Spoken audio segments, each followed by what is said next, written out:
All right, y'all. Welcome to All Politics of Local America's number one One. radio talk show. Y'all, y'all know if it's Friday. Excuse me. Y'all know if it's Friday, it's time for All Politics of Local. So tonight is the disciples. Of course, they're going to come up first at 6 o'clock, and then at seven. I think at seven, yeah, at 7 to 7:30, we're going to interview another one of the West Ward. I'm sorry, the Central Ward, Central Ward. Yeah, she's running Central Ward. Amina Bey. So we're going to talk to her at 7 o'clock, and then what's happening at 7:30, Zach? 7:30, I have Racquel Romans Henry from Salvation and Social Justice. Tomorrow is a very important town hall meeting in Trenton. Justice Department recently came down with a very condemning study of Trenton police, and Trenton is trying to figure out their next steps as to how to address that. And so she'll be talking about a town hall that'll be taking place tomorrow in Trenton on 1 o'clock. They're trying to figure out the CCRB question, like we are here in Newark. They're trying to figure out how to navigate with the shifting federal landscape and how that's going to affect the role of the Justice Department and trying and their capacity to help them. All of that. Big town hall meeting in Trenton tomorrow around the CCRB. At 8 o'clock, Reggie Blanding and Kehinde Alanje from the Newark Public Library are going to join us about a program they have been doing at the Newark Public Library on the archiving and the audio production of hip hop, what that looks like, and how people can get on and get involved with that. It's something that's been ongoing, that's coming to a head in terms of things that are happening at the library. Looking forward to that conversation with those young brothers. And after that, who do we have? I think that's it. I don't see anything happening after Yeah, 8 o'clock. great. I'm sure. Of course, Hakeem and DJ Rhino will take us where else we need to go in the land of hip hop to round the show out. Right. So we got a full. The deck is full. The deck is full. Yep. Right. Cards are ready to be played. Right. They say in Chicago, let's ride.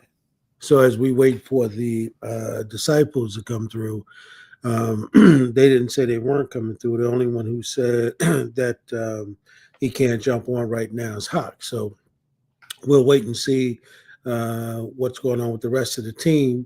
But Zaid, did you get a chance to see that? See what was going on with President Trump and President Zelensky today from Ukraine? Did you see that? What I could, yes. Oh my God, man! I couldn't believe what I was watching, man.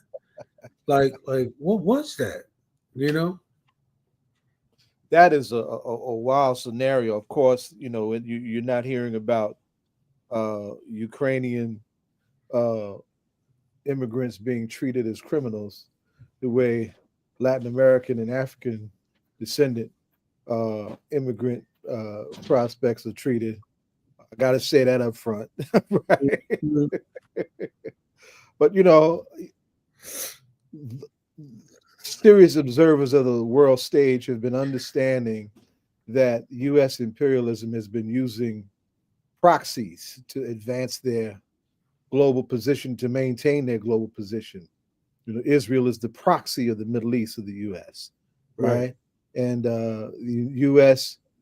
Made Ukraine a proxy to try and advance the NATO position on the Russian doorstep.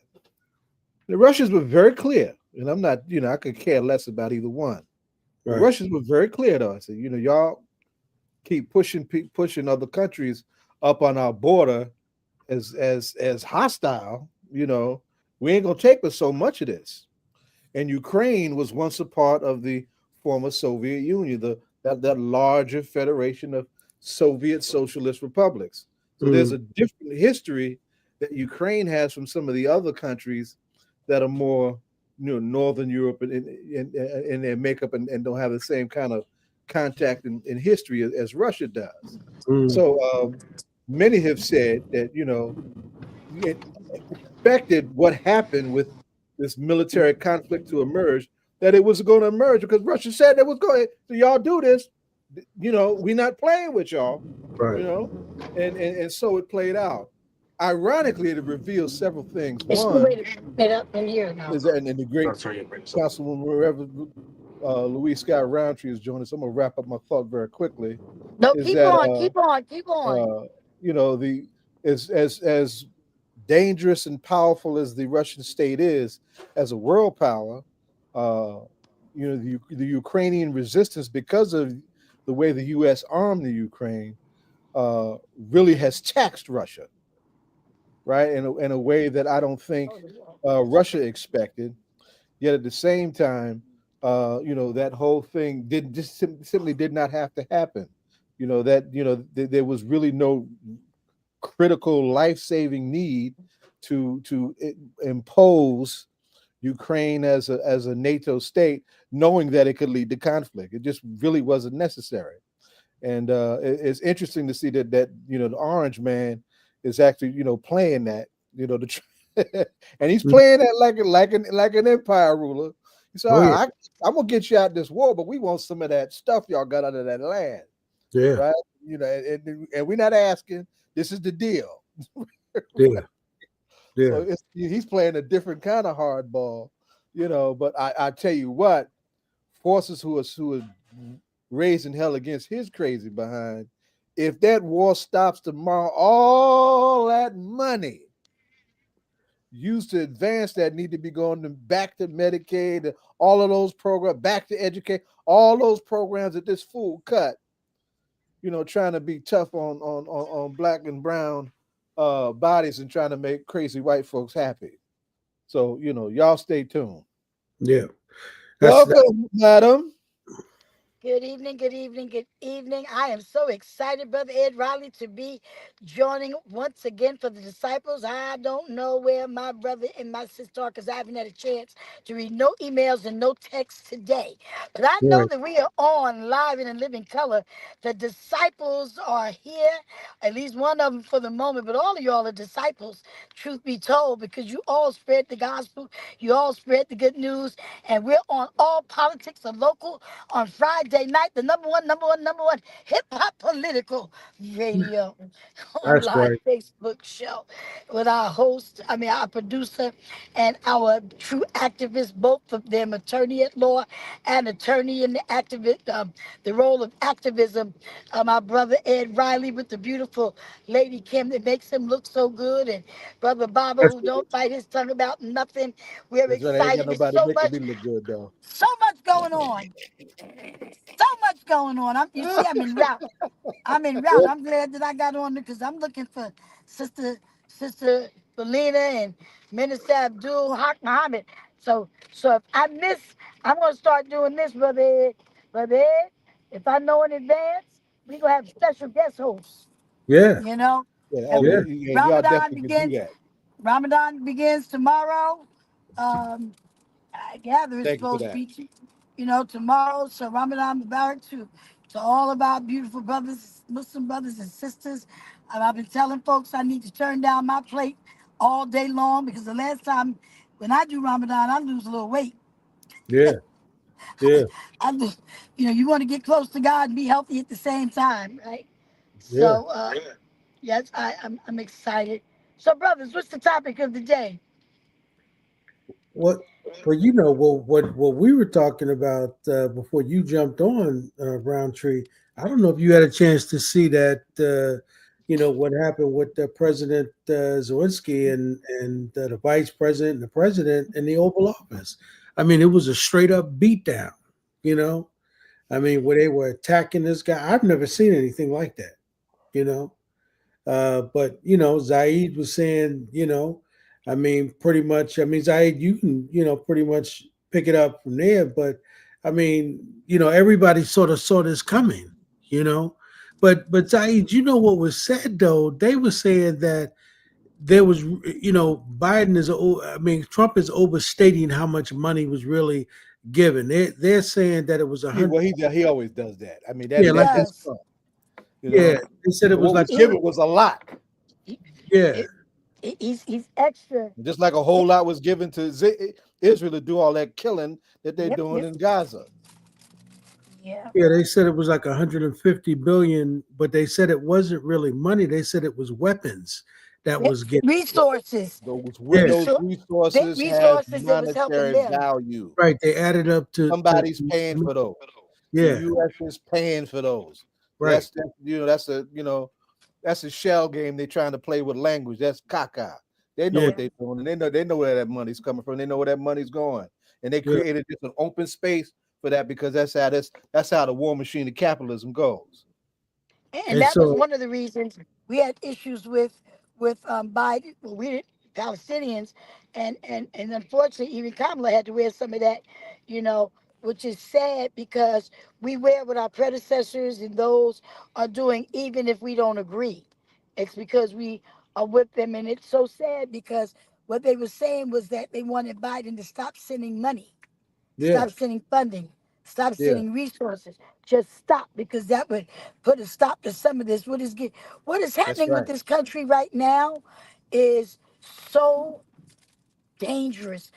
I just tell individuals focus on what's in your immediate circle because if you focus so much on what's going on in Washington, you're gonna miss something happening here. oh So yeah, the distractions of what's going on in this world and in this country and in the United States of America and abroad, we so busy talking about what Trump and Musk are doing that we're really losing sight of what's happening in the circle right in our space. So we got to be, vigilant in both. We've got to watch as well as pray on both sides. We got to watch what's going on, but take care of what's here. And yeah, that I say, how can you worry about the White House and your house ain't straight?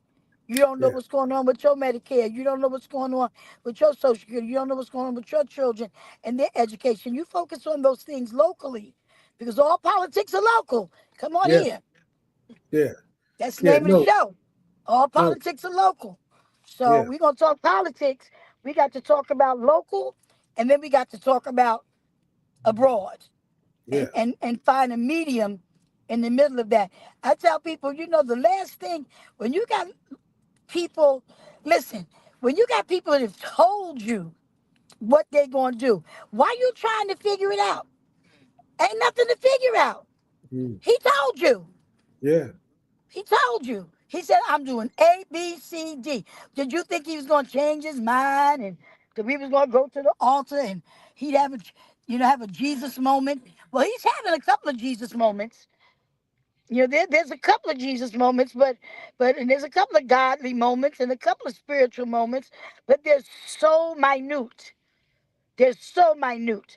Because then when you start talking about cutting all when you start talking about cutting services that are going to affect the least of these while y'all still live up on not on the hill, on top of the mountain. Forget the hill.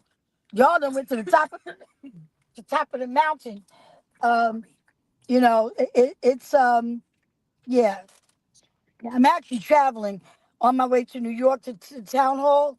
Um, so I'm in the car, and of course, LeVar and a couple of my pastors, not my pastors, a couple of faith leaders. So there's like four of us in the show tonight. They're just not on the show. But my Right. sister Pam Greer, who um, is a local businesswoman and a minister, and Pastor Tammy Copeland, and of course, your little nephew LeVar Scott is in the car, brother Ed. What's up, Yeah, he on Lamar? this. How you doing? How's Good, everything? good, brother. Yes, sir. Yes, sir. So he's trying to keep his eyes on the prize of the road. Good, That's But very good. good. yes, so Tell him Yeah. so to with it, keep his eyes on the road. That's right. No so But so with casualties. but Roundtree, let's talk a little bit about that, right? So you write about what happens to us locally because I saw something that I think you posted where the mayor was talking about when he said the $800 billion, right? That they right, passed that bill, and he was talking about our concern locally is that when that begins to trickle down, how that is going to affect us, Perfect. right? And that that's and right. that is that does become a local matter because I heard the congresswoman she was saying the same thing about how disgusting it was that not even two members of Congress were willing to vote along with the Democrats to try to stave that. And so we have to be concerned that if that gets passed, how that is going to affect our people, because as the folks in our community depend on Medicaid and Medicare, right? Right. That's the only health care that they have, right? They don't have health care where they were able to retire from a government job or some sort of city job and retired from that and got their benefits. That's the only benefits they. Right. So you could imagine if they cut that, what the effect of that might be on them, right? And that is going to affect our people locally. And these people who are billionaires and multi-millionaires, they could care less They can, about because they can afford the health care. If they get sick, they can pay for right, the They got operation. the If they best. need medicine, they can go to the pharmacy and get it. I mean, the truth of the matter is, you know, who cares about the mother who cannot afford her baby's antibiotics? Who cares about the right, elder that cannot afford medicine for their diabetes, their insulin? Who cares about the cancer patient who needs chemo? But now because I mean, who cares? right. Somebody got to care because they can pay for the best doctors, the best treatment. They can fly all over the world. But the mother or the father or the grandma that needs these services, you know, people are not standing in line for food because they don't have nothing else to do, That's right. especially when it's 10 degrees outside. That's right. Now, I'm not going to say there aren't some opportunities in between, but that ain't none of my business. I tell folks all the time, if they don't need it and they're taking it, God going to deal with them. Right. It's those of us who are giving and providing to make sure whoever's there gets it, period. So we have no way of determining who needs and who don't, but you can, in some cases, you can see if you have any, if you're looking through lenses of need and spiritual lenses, you can see that mother struggling with two kids, and not every mother that's having children or a grandmother that's raising children are doing it because the mothers or fathers are made mistakes. Some are just trying to help because of the circumstances and the situations. Right. Mama got to go to work, so she takes the kids to grandma because she can't afford the child care. Right. I mean, it's But that let me. but that Roundtree, that all of that is true too. But think about the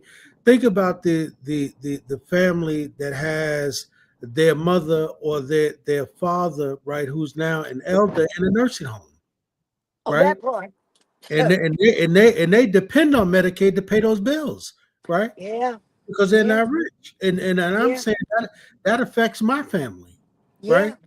Because there was a time in our culture, Zaid, this, when our grandparents lived in our homes, right? That's right. But now what happens is that most of our grandparents, when they get to the point where they can't take care of themselves and they need full care, what do? We put them in a nursing home, and Yeah, most of us don't have the money to pay, the daily care that requires, and some of our folks need 24-hour care. Yeah. right, right, Right. And so where's that money coming from if it doesn't come from Medicaid? So if they cut right, Medicaid, then who's going to get those bills? right. Right. And in order, and remember, that's always been one of the things that the Republican Party has wanted to cut. They've always wanted to cut Medicaid or Medicare, right? They were Always. against Social Security since its inception in 1933. That's right. That's right. So when you talk about all of those social programs, and remember, Trump claimed that he was not going to touch that. But what we saw the other night, and what I heard from Congresswoman McIver, she was saying that that's not true, because that is where they're going to get the money if they're talking about balancing the budget and giving tax cuts, right, to all of these billionaires. Where's the money coming from? That's where Right. it's coming from. And so for us locally, that's why the governor's race becomes even more important. Roundtree, it becomes even more important because, if Chattarelli is able to get elected, you know what that means, right? Right, right, Those policies are going to be implemented in the state of New Jersey.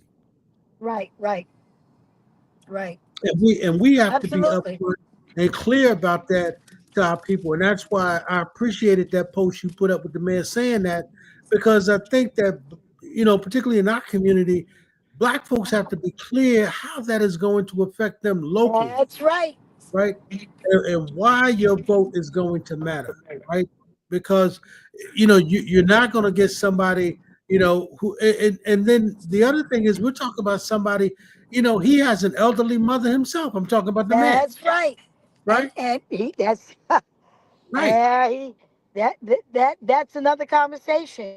Yeah, and right. everybody ain't got no pensions People and whatnot. realize I this know I these ain't got nothing things but that pension. that I ain't got no pension. I know what's ahead of me. well, you know what? And see, but Lord Roundtree, have mercy. that's the language I'm talking about, right? See, that's what makes the man Yes. different than everybody else, right? He can go out there Absolutely. and He's have like he's got a saying things that won't nobody else say. And he says yes, that. The truth of the matter is 100%. good, bad, or indifferent, whether people want to deal with it or not. And that's what listen, that's what I love so much about the Baraka family. Like then, they are not concerned about how what you think about what they say, because what they're saying is for the benefit of all people. It's like you might not have liked how Amiri Baraka Imamu put it, but he put it in a way that hopefully you get it and it would right, touch you in a way that you would wake the hell up and go ahead and do something. I mean, because truth be told, some folks are still asleep. And I remember as a child, Committee for Unified North down the street. I remember how they dressed. I remember hearing stories about Imperiality and how we couldn't, cross over. I mean, I don't remember not being able to go to Bloomfield Avenue because of who my mother was. We went to Biazzi's when I was 3 years old, so I don't remember. But the stories, Right. That's right. This is and to our have lifetime. This is in our lifetime. This this ain't is 100 yeah, years ago. exactly. This is So in to our hear, lifetime. to hear, to hear Imamo say the things he say, not to hear his son get up before people and not bite his tongue. Nobody's talking about us, and we are part of them. They just don't want to say it. But nobody's agenda is included. I mean, we're not included in the agenda. You hear them talk about everything else, but you don't hear them talk about a black agenda. Matter of fact, you don't even hear them talking about black people. You know, and so yeah, we are part of humanity too. And I yep, hear the man say sometimes, do y'all realize we in the room? Hey, we over here, you know? right, I right, mean, like, look, we're not like we're here. Like, hey, you know, and so that is so I tell people all the time, my religion is personal, my quote is, but my mission is humanity.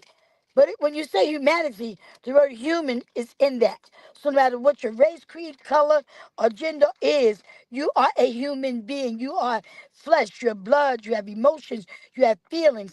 And for people to discredit the African American race or brown, don't even listen.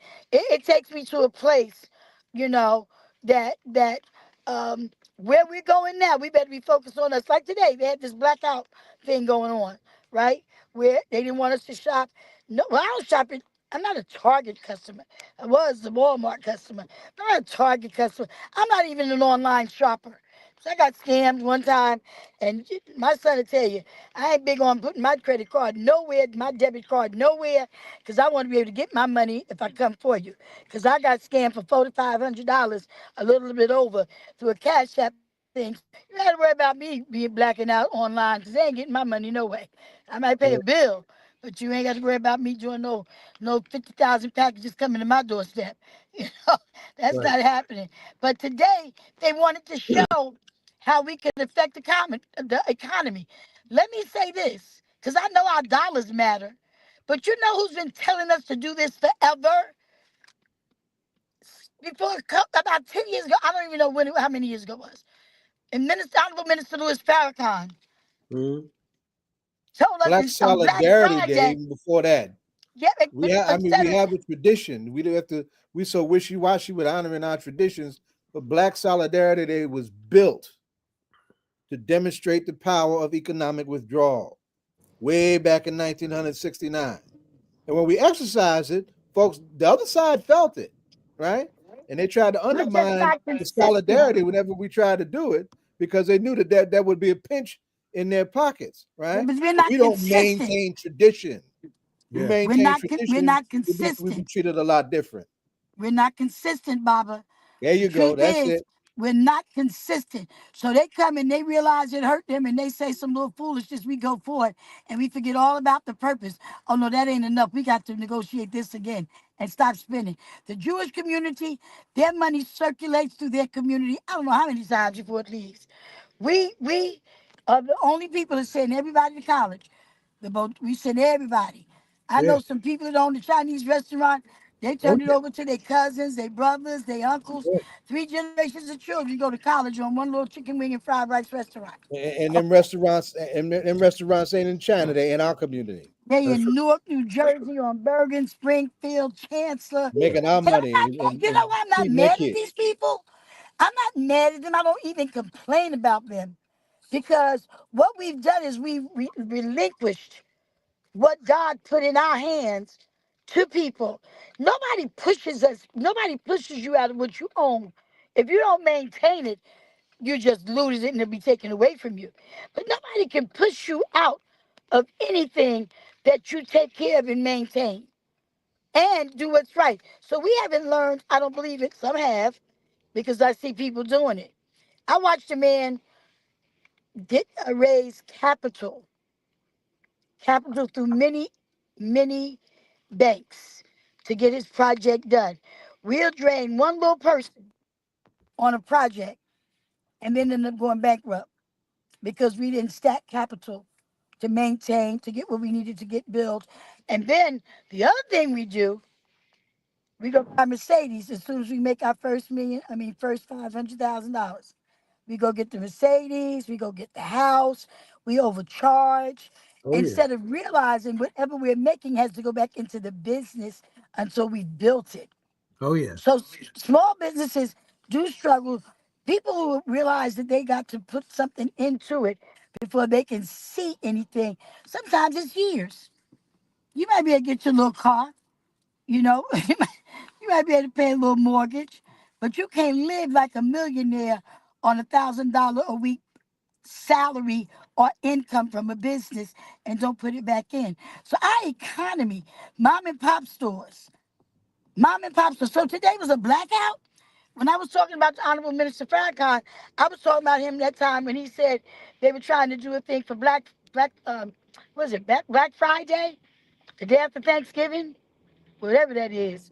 So the truth is, every Friday. Oh, sugar. No, it's not the We charger. still hear you. You just lost your I visual. know, We can still hear I you. know. There it is. Um, Hmm. every Black Friday, whatever it is. So he was like, "Don't spend no money. Don't go stand in no lines." We had meetings about it. Bob, I don't know if you read the meetings. We had meetings about this. Not shopping on Black Friday, led by the nation. I ain't heard no more about it lately. A few years Yeah. ago. I do remember. The minister. I think you was at the meetings. Yeah. I remember the minister talking about that. Yeah. Not shopping on The Black Friday. nation, the nation nation led the meeting. You know, uh, I don't know. Boy, you sure got here for this. I looked up my I got me we in New York already. Thank you, God. But anyway, um, But but but yeah. but So Roundtree, the issue is that even with when we talk about this Black Friday, there was some issue around that because people were saying that it was Reverend Sharpton who had called for that Black Friday.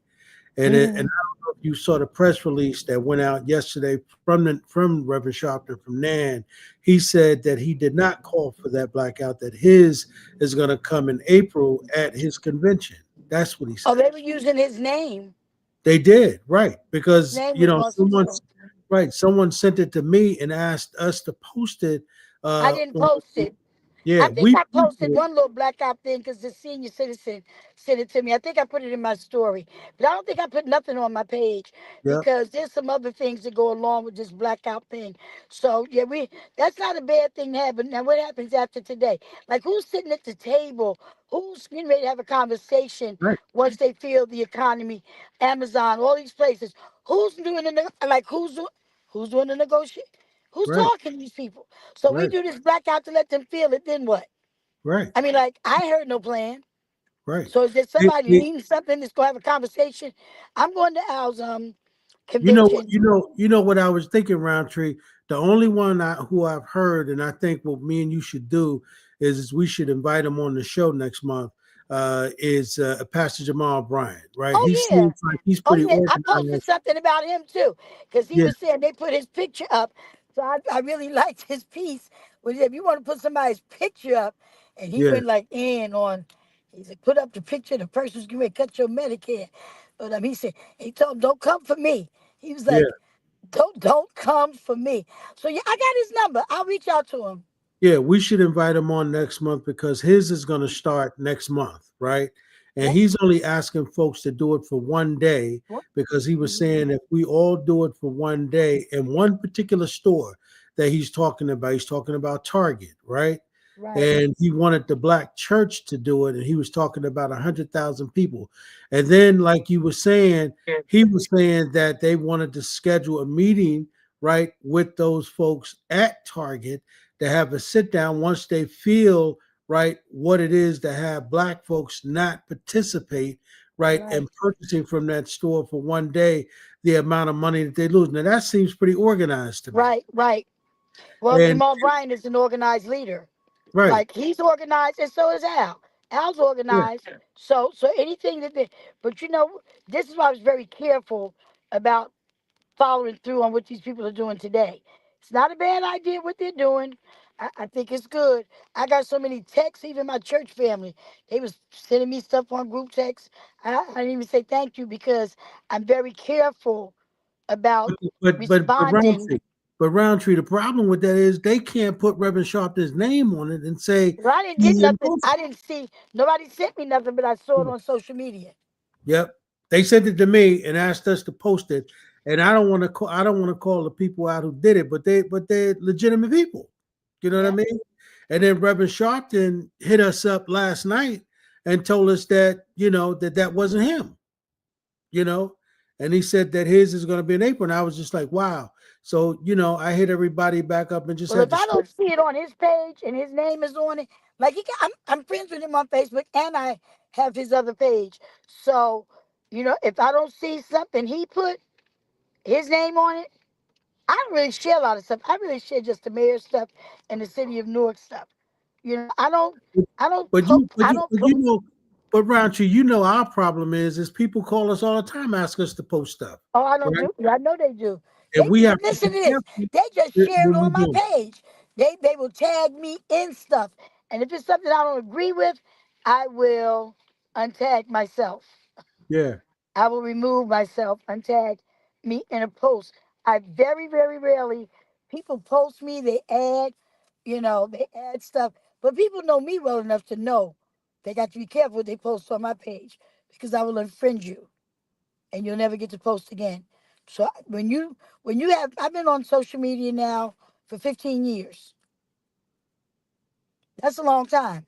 yeah, 15 years. I started on Facebook in 2009. So I never put nothing negative. I don't think I've ever had a debate. I have not ever cussed nobody out in 15 years. And some of the folks we know, like Rockman and them, there's folks for that. That's just not me. I had to make sure that because we as a people have so much negative, so much. We just as negative as we want to be, and we don't realize everything that come out don't need to come out. hmm, Ryan Ali used to say that, Sister Belina. Everything that come up don't need to come out, and so you got to be careful even what you post yeah, because what you post, you're putting it in the atmosphere. So I'm yeah, not taking nobody down. I'm not attacking nobody. Because once I put it on this page to 5,000 folks that I really do know, there's 1,000 waiting for me to accept them, and I'm not because I don't know who they are. They Right. might know me, but I don't know them, so I'm not accepting everybody. So for Yep. 15 years, I have about 4,990 something folks. I don't know how many followers I have because I don't even do my Instagram. I got somebody else managing that, one of my staff members. So I'm very, very careful of what I put in the atmosphere. Everything's got to be positive that I promote or put out, unless it's something we coming together for to do, as a people. Right. Um, But that, and they but that, use Al's name. They use the mayor too.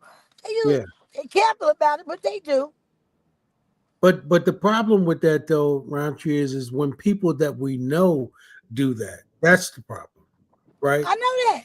When people that That's we why know they do it do it, because we know them and they think they can get away with it. yeah, yeah.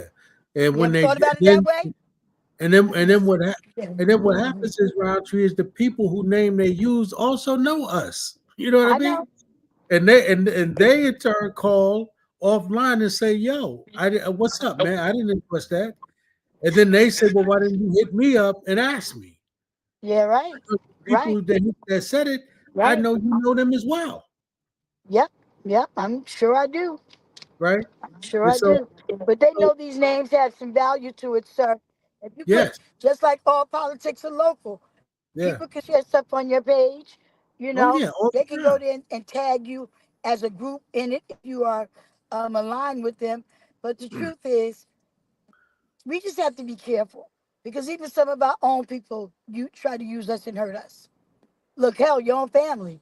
And forget just people you don't know or just outside of you, Yep, you know. yep, yep. But I think you know, tonight's the men's meeting too over at Central. oh Tonight was yeah, the men's meeting. I know the mayor over there getting down, trying to help yes, our brothers, hopefully with all this stuff going on in the world that, I was with a kid today that was mad with his teacher, at one point. And with all this going on in his life, he said there's so much going on in the world. He said there's so much going on in the world. I said, baby, can we just get you through Science Park High right now? Because this is what happens to all of us. This is a kid getting ready to graduate next year, thinking about all that's going on in the world, trying to bring his focus back to the 11th grade and getting through so he can graduate. Some of the adults we have, so much going on in Washington, so much going on with our men, our with sisters, our children. And we continue to allow ourselves, as I started out this conversation on All Politics and Local tonight, to become distracted with everything yeah, everywhere else, we will lose yeah, sight of what's right in front of us yeah. that we should be focused on. But you absolutely right, Roundtree. It is a distraction, right? Of course. Everything that is going on in Washington D.C. is a distraction, right? And if we're not careful, you're right. What's happening locally, right, is going to put us in a terrible position because Hmm. we've got to keep our mind what's going on locally. And and I say that all the time, to everybody, particularly on this show, right? If that's why I was saying that, not only what happens, in our community, like, we went to uh that meeting that took place at the movie theater, that had to do with housing. All of that is important to our people because we homelessness issue is real for us, right? The Right? being able to afford the The rent in our mental city illness issue, is drug real. The addiction mental illness, issue, right, all of it. right. All of that So, is important.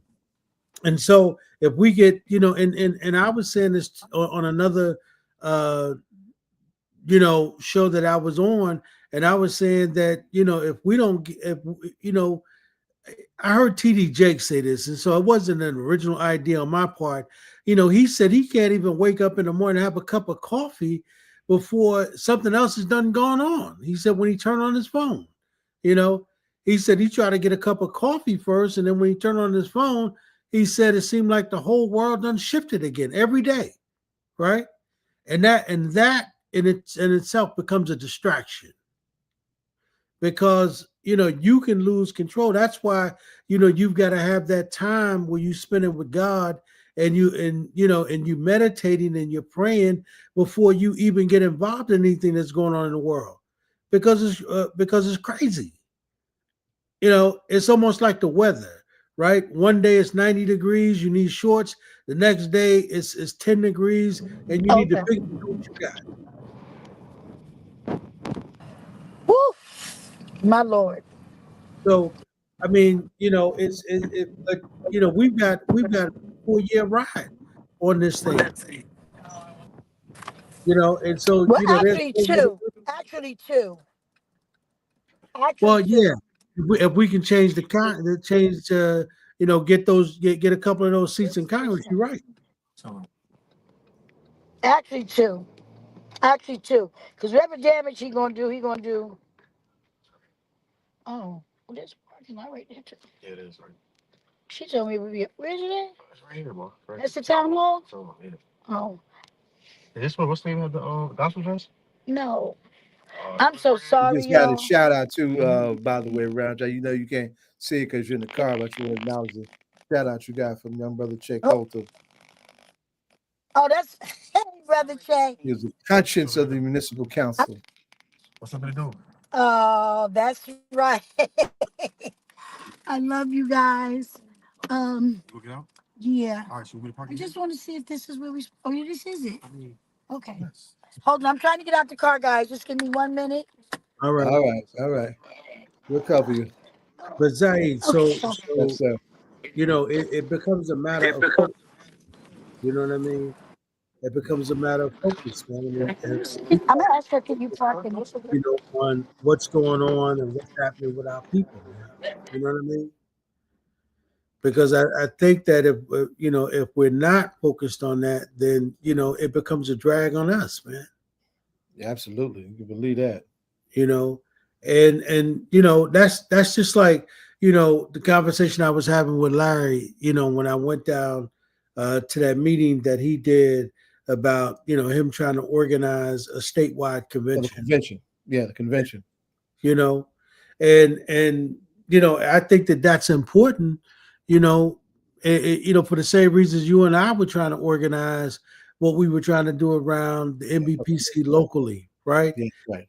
Because I think Larry's correct and Rowntree's correct, right? We've got to focus in on what's happening in the state, and we can't lose it. And I'm gonna tell you something, Zaid. We got to get That, this. We got to get this governorship right. We got to get that right.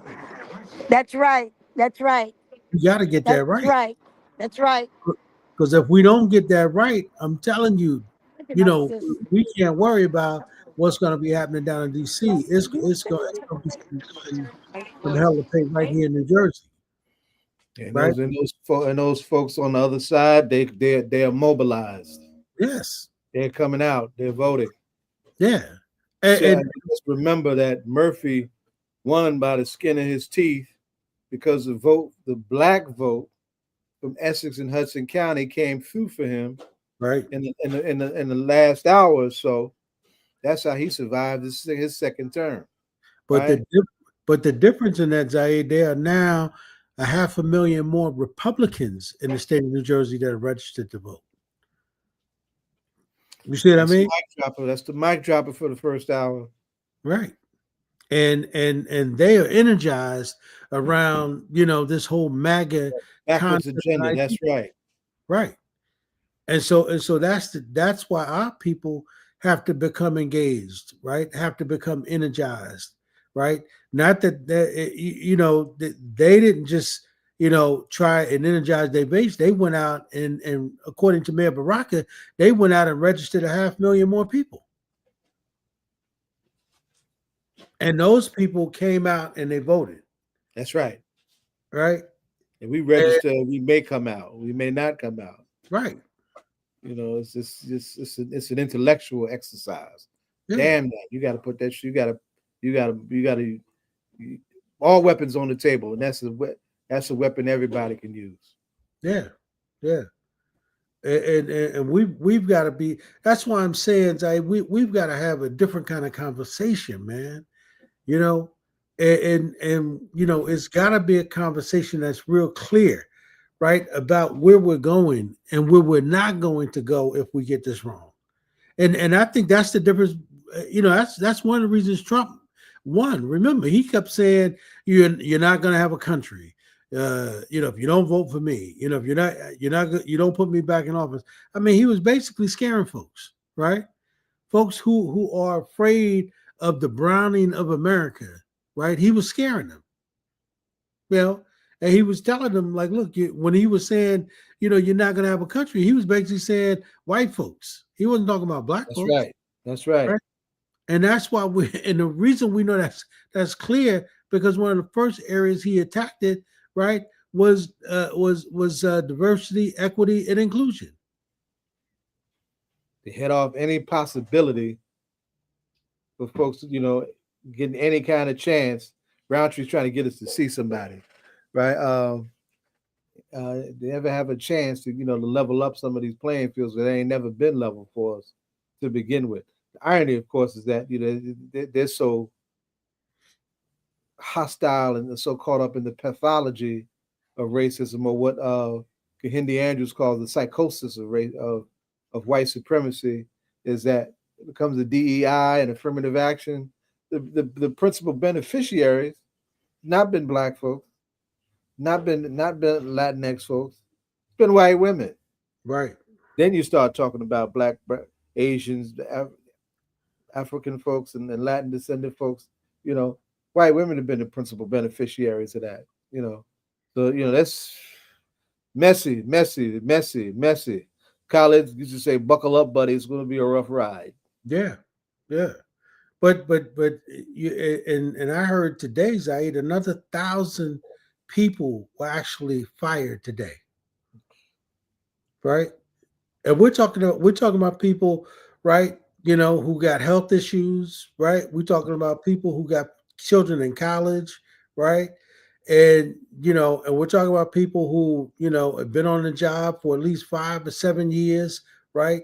So actually losing their income. And remember, the majority of people who work, Zaid, in federal jobs, right, believe it or not, are not really black folks. That's right. Right? Mm-hmm. They want us to believe that, right? But they're hurting some of the same folks who they depend on to vote for them. But when you hear that, what you hear is, and that makes all of those racist folks, like we were never the majority of folks on welfare. Yeah, we've always had these racist tropes to attack, the network of safety nets that are basic to how you manage the damn country. Yeah. So what we've got to do, Zaid, and I'm clear about it, man. I just think that what the mayor told us, I think last year sometime, man, when he was saying that before he made the announcement to run for governor, when he was saying that all of the experts was telling him that he needed to grow the base by a certain percentage if he wanted to win. Right. And when Mitty was going around at each of those towns, they were having a voter registration drive, right? That's really the way to do it, right? Because the same way the Republicans were able to grow the base by 500,000, we've got to grow the base. When that term reimagine is being used, it has to be spoken to another group of people, right, that can reimagine what New Jersey could actually be like, right, if we put another leader in there that's inclusive. Because we're not talking about people who want to be inclusive. We talk about people who want to be exclusive. They want to get rid of people. They want to purge this, right? They're not talking about everybody doing well. They're not talking about sharing the wealth, right? They're not talking about taxing folks who don't pay taxes. Now, make America great again is make America exclusively white again. Right. That is, make it plain. Make America white again. And that's not a conversation. That's right. Make it plain. Make it plain. Y'all are here at the town hall with me in New York City on 143rd Street. This show has been something everywhere with me. Y'all have been to the hospital, to church, to the Harlem, prayer line. Y'all have been Harlem. everywhere. But tonight I get the honor. Listen, the Houston family is so close to my heart. Nippy, Whitney, God rest her soul. And Dr. Pat Houston gave me a call, and she was like, "I'm going to put you in contact with Mile because we want to do some things for Faith Evans." So what we did Huh. was um, Faith. got everything for Faith. She's being honored in New York at the town hall for 30 years in the music industry. So you know I'm gonna say faith without works is dead, and it's She was in impossible the to please Hallmark house God when I was without in the faith. Hallmark You house. know, so it's gonna be a star-studded tribute. You got Kim Burrell, and you have Oh wow. Twinkie Clark, and yeah, of course, your guy Bob Slade's supposed to be here. Uh, who else? Twinkie Clark, Kim Burrell. It's somebody else. But I didn't come here for none of them. I actually came because of Faith to That's present her right. with some Newark great things girl. from Newark. Why? Because she's from where, everybody? Newark girl, all the You way. better come on here. In the church in Newark, Emmanuel Church. When they called me to do this, I was like, I told the man too, I was like, this is something you should be doing, but you're not around. So, he's got a whole schedule full of things to do. But I thank God for the opportunity. I thank God for Dr. Patricia Houston making the connections, and I thank God for opening the door for me being able to represent the people of Newark, the city of Newark, the mayor of Yes, Newark, the ma'am. Yes, council of ma'am. Newark, and that I got the The invitation. clergy of Newark. Oh, Now, that now, too. Wait a hey, minute. Rockman said the other day, I was telling him where we're taking the next governor in a few weeks because we travel around the state to different churches. And so I was naming some church I'm going to. And Rockman must have walked in while I was talking on the street, walked by me. He said, "What are you, the bishop of the world?" He said, "You talking about going to some town I ain't never heard of?" I was uh, like, "No, I'm not the bishop of the world." But God has made many connections for me and Trent, and so I'm just thankful for the favor. That part, I'm thankful for the favor. God is no respecter of persons. You cannot think that you're greater than, better than, Say can that. do more than, because the truth is you can be up today and in 10 That seconds right. be down. that's Going right. up. Going Down up most is of a my life. process. Coming down is a quick thing. It's quick. It's quick. It's quick. It's Hey, quick. hey, It's quick. hey, It's hey, quick. Roundtree, Patricia Houston, isn't that the daughter-in-law for Mrs. Houston? Yes. Right. Okay. Yes. Yep. Okay. And Yes, it is. she's the one putting this event on tonight. No, she's not putting it on, but she made sure the connection was made. I had the opportunity also when Nippy, they named a rest stop. You see the rest stop, Union County, with Whitney Houston's name on it. Uh, when they got ready to do that, they didn't want anything political. And that year, my mother had just, well, 2 years before that, my mother had just been inducted into the New Jersey Hall of Fame. Okay. So they wanted, they asked me would I come and speak. They didn't really want any, there was nobody there from Union. I think there was one other person I became, but they asked me would I come and speak and would I come and pray over the rest stop. And because I was elected official, of course I wanted to present something to the family because in spite of it all, she was Newark too. They lived in East Orange, Absolutely. but her birthplace. So, worshipped in Newark in New Hope. So That's right. the Dream Yep. Cards Yep. and the Houstons have a history, long, very, very Forward. long, and I'm just thankful to God. The minister of music in my church, Minister Donnie Harper, who Hmm. just celebrated an 80th birthday, was 80. Dr. Wow. Emily. Dr. God Emily. bless. He's another one. Google him. I'm not going to talk about the song "I Want to Know What Love Is" that he brought the New Jersey Mass Choir, and they recorded it. Google Donnie Harper. He was Dr. Emily Sister Houston's um, musician for years. There were things that she wouldn't even go and do unless Donnie was going to be on the scene. And so, yeah, we got a lot of history going on here. A lot of history. Mm. Lot of history, lot of history. I Well, you probably know, remember more than some folks have forgotten for real, for real. yeah, yeah. Yes. So Roundtree. I want to tell you, you should invite Faith Evans on with y'all with the disciples.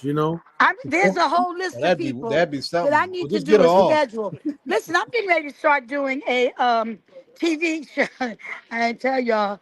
So, Mr. Titwell, which Hmm.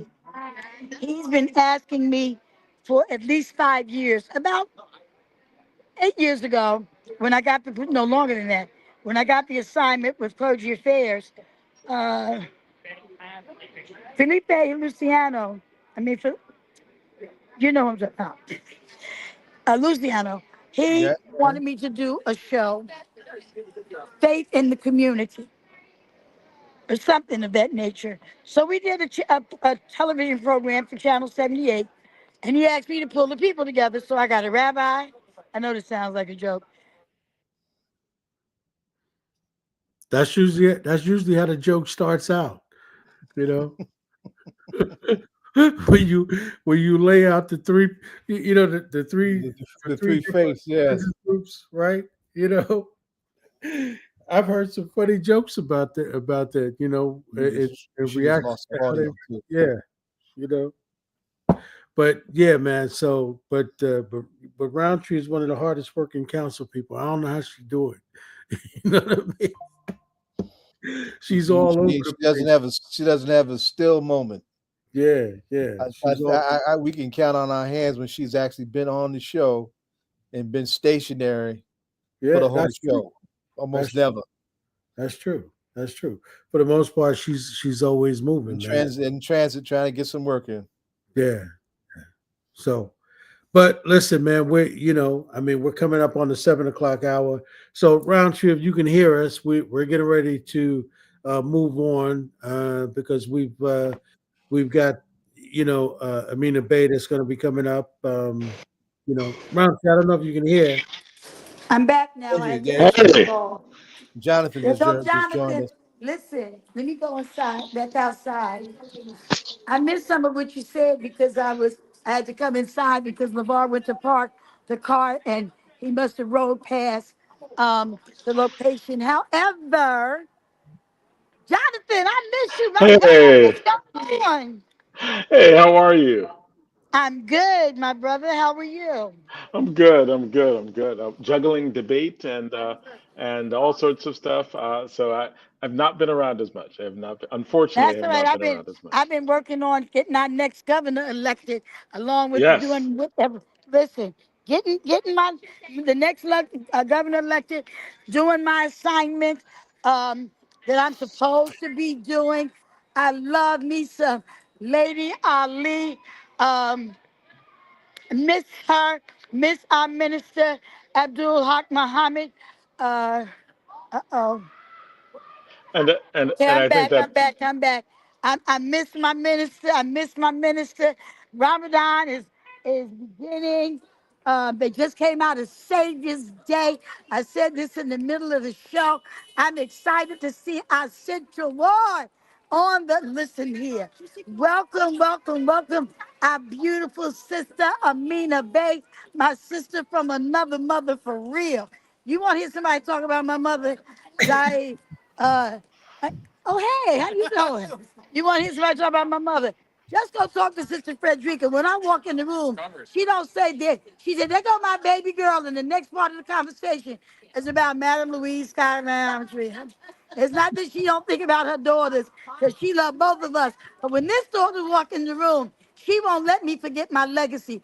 Unlike some of our others in heritage, oh my! I tell you, I love each and every one of you. I thank you, my dear brother, Jonathan. Because let me tell you, Amina, he gonna have the gavel in a minute. You know the Apollo when the guy used to come with the little, I don't know. They said it was Sandman Sam. I don't know what the name was. They say he used to come out with the hook and pull Madman people off the Sam at the show. Apollo. There was I was watching something the other night, the Gong, the Gong, the was it the Gong show? Yeah, I that's the don't gong know. show. Yeah, Where the yeah, guy, when you messed up and didn't sound good, they pull you off. Well, yeah. Jonathan's a little bit more diplomatic than that. He'll say, well, your time is ended right now. and we're going to have to move on to the next. I used to love He's that very, show. That's very fair. good. That's So I'm fair. at Town Hall, Amina. I'm getting ready to do a presentation to one of our sisters, Faith Evans. Um, Oh, nice. Pat. But anyway, they'll tell you the story later. I'll call you and tell you. Listen, men's meeting tonight happening. Central High School. Black History was yesterday. Program. We celebrate Black History all year long because we are history. Ain't no Black History 1 month. Thank God for those who created this time for us to celebrate. Men's meeting tonight. Governor's election coming up. Central Ward Hmm. election coming up. School board election coming up. Y'all get yourselves ready to vote. And don't be around here talking about what's going on in the White House. Take care of your house. God gonna take care of that. Take care of your house. And everything else will be taken care of. Charity begins I where? appreciate that. At home. I love you, I, Jonathan. I had and so I many appreciate announcements today, that. but I don't make them tonight. I No, just no, want them to know that we got y'all pray for the governor, the mayor, pray for Amina, the councilwoman, pray for me and all my colleagues. And I can say this on the air. Pastor Slaughter said in the church the other day, everybody else doing all this illegal stuff. He said, let me tell you who I support. And he went straight in on Amina and straight in on Raz J. Baraka. So Right. listen, I'm on all politics and local. I locally support my representatives, and one of them gonna be statewide, and one gonna be in the ward, Central Ward. Uh-oh. God bless all of you. Uh-oh. May God bless you all. And now to my other dear disciples, Brother Jonathan, let's pray for Lady Balena, because Yes. as you know what Yeah, today the is. anniversary. The Yep. Right, anniversary. right. That's You know right. what today is. Her Yeah. birthday was last week. I took her out to lunch at the mansion and we sat and talked and I bought her some balloons and told her how much I love her. And that's what we need to do with our sisters and our brothers when they're going through. Just send them a little text. Say Right. how you doing. Especially if you already know, Brother Ed. We Right. miss Pastor Ali. Now pull up them archives and His see what year. anniversary was this week. Yep.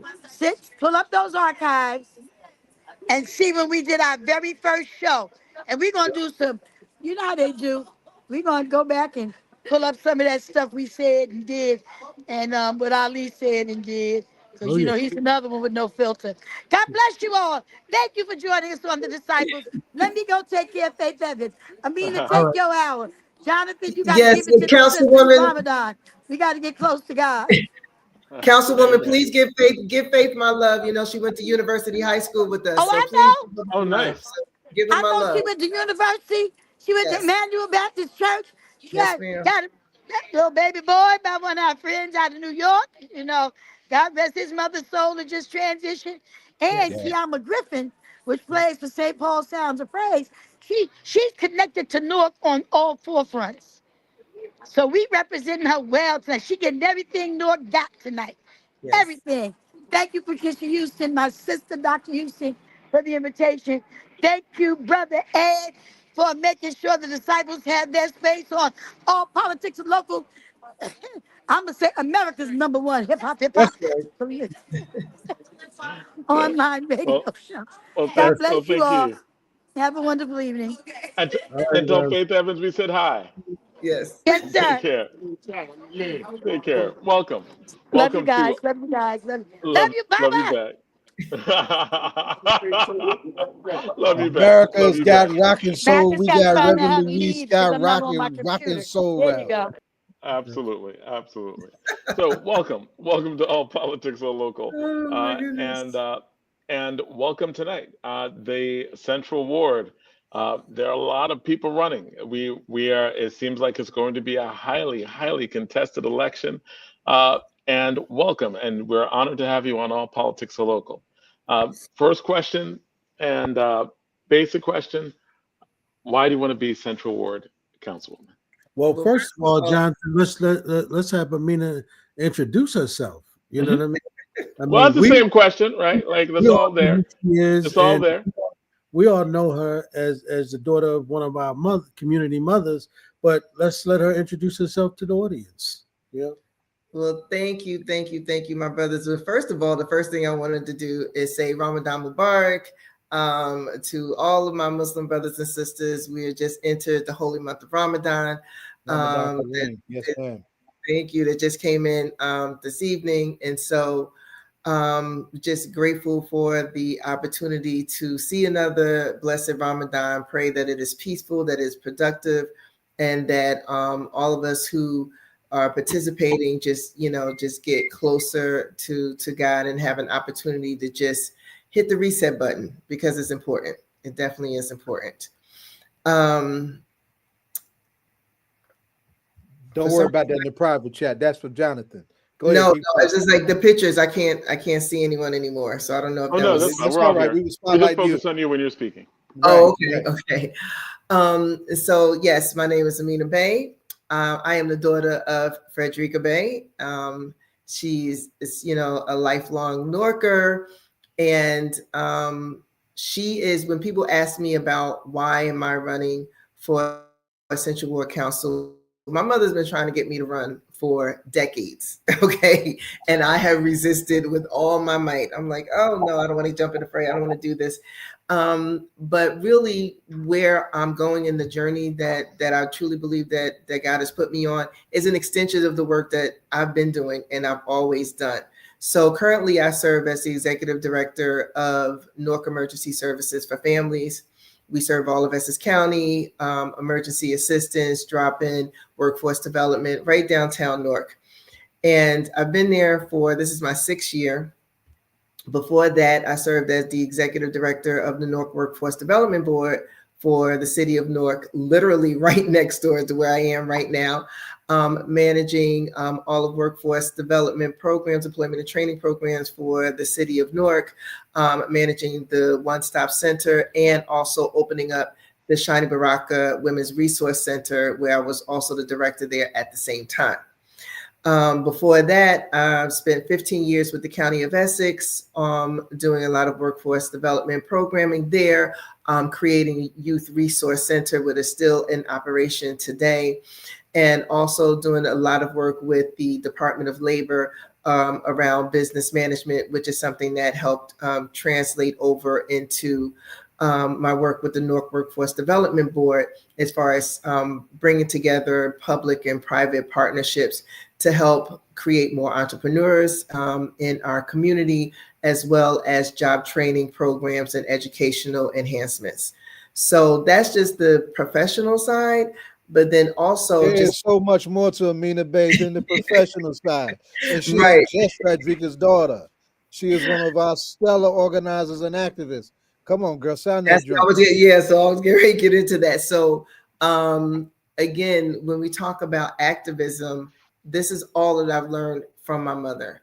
So we grew up at 440 Elizabeth Avenue, which we see that's getting a whole makeover, and that's a whole nother show and conversation. But when we moved into that building after my parents split up, it was, a stellar building, and then it changed hands, management, and then the services started to go down, really down. Now, mind you, at the time, my mother and father were getting a divorce. My mother has 2 children, no job, and we're on welfare, Section 8. So we're paying this subsidized rent. We were paying $69 a month. That was our rent.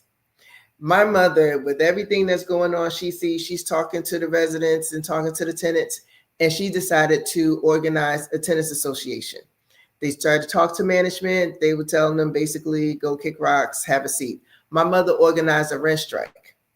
And so when they went to tenant landlord court, they told my mother, okay, you can go ahead and help the people, but you do know that when this is settled and people start getting money back or things like that, you won't financially benefit. My mother said, it's not about me, it's about us. And kept on with the rent strike to the point where not only did the management had to come in, fix everything, bring the building up to code, they gave rebates back to all of the tenants. But because we were on Section 8, again, like the people with legal services told her, we weren't eligible for it. But what it taught me is that you do the right thing no matter what.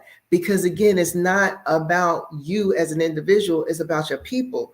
And so you can't have peace when your people are in peril.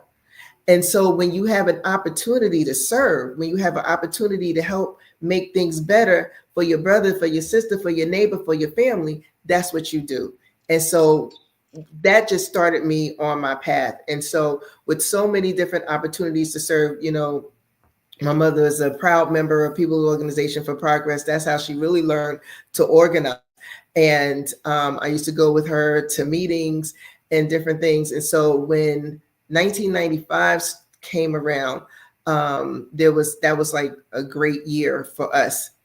My mother and I made Hajj. And that year, my sister gave birth to twins, my mother's first grandchildren, and the Million Man March came around. And at Larry Ham's behest, Larry Ham for People Organization for Progress, my mother headed up Women in Support of the Million Man March. We were just supposed to be an organization that would help raise money for buses, to put the brothers on the bus and send them to Washington, D.C. for the march. Well, we helped raise money and help send 50,000 men from the state of New Jersey to the Million Man March, which this How year, many? How many? 50,000. 50,000. Y'all hear that? Documented, and as you well know, that it is documented. We have the receipts. 50,000 men from the state of New Jersey, and so when we were together, it was 23 sisters, and we sat around my mother's dining room table, and my mother said, you know, we're organized. If we can do this in this short amount of time, we can continue on as an organization and serve our community. So I served as co-chair as Women in Support of the Million Man March, as my mother served as executive director, and each sister, we put down $1,000, and together we bought Wisdom Mansion at 53 Lincoln Park, then 67 Lincoln Park, and then 15 James Street, and the building that Audible currently has, the church and the community building. All of that was the Wisdom Cultural Center. We had the Wisdom Preschool Center, the Adelaide L. Sanford Charter School. And at one point in time, we owned more property in the city of Newark than any other Black organization ever. Actually, since Father Divine, back in that day. And so during that time, you know, we did so much around, you know, civic education, social activism, education, you know, cultural awareness, and really just being involved in how we shape our community and not allowing it to just be happenstance, you know, to chart our own course and to educate our community as to what we can do, what we should do, and how it should be done. And so really I owe this path that I'm on definitely to my mother. She's still the person that I call, you know, at 80 years old. She's still the first person that I call for advice. And if, you know, if her, you know, mobility issues she's a little, you know, she doesn't get around as much as she used to, because she used to be like Roundtree. You didn't know where she was going to be, but she would be running my campaign. Trust me. And so Jonathan, before you go, and I just want to put a pin on a couple of things. One, I came into Newark around the time of that rent strike. Now, I met Mama Frederica, of course, in the mosque, but she was in a cluster of Black women organizers that was strong around housing, rent strikes, and whatnot. Joan Morgan, Mildred Crump. Mm-hmm. I met Mildred in that. This is the late 70s we're talking about, right? Yep. I met Mildred in doing that. And Elizabeth Avenue was a bastion of organ. Roger Smith, the late Roger Smith, well, who was in the Black Panther Party and didn't brag about that. He was humble about his party roots, but these were crackerjack housing organizers that were strong about really pushing, you know, our rights as tenants in the town, and we're just very strong on the question and all those other related questions in terms of what politics are supposed to look like local. I just wanted to put a pin in that. And this year is the 30th anniversary of the Epic Million Man March and Women in Support of the Million Man March.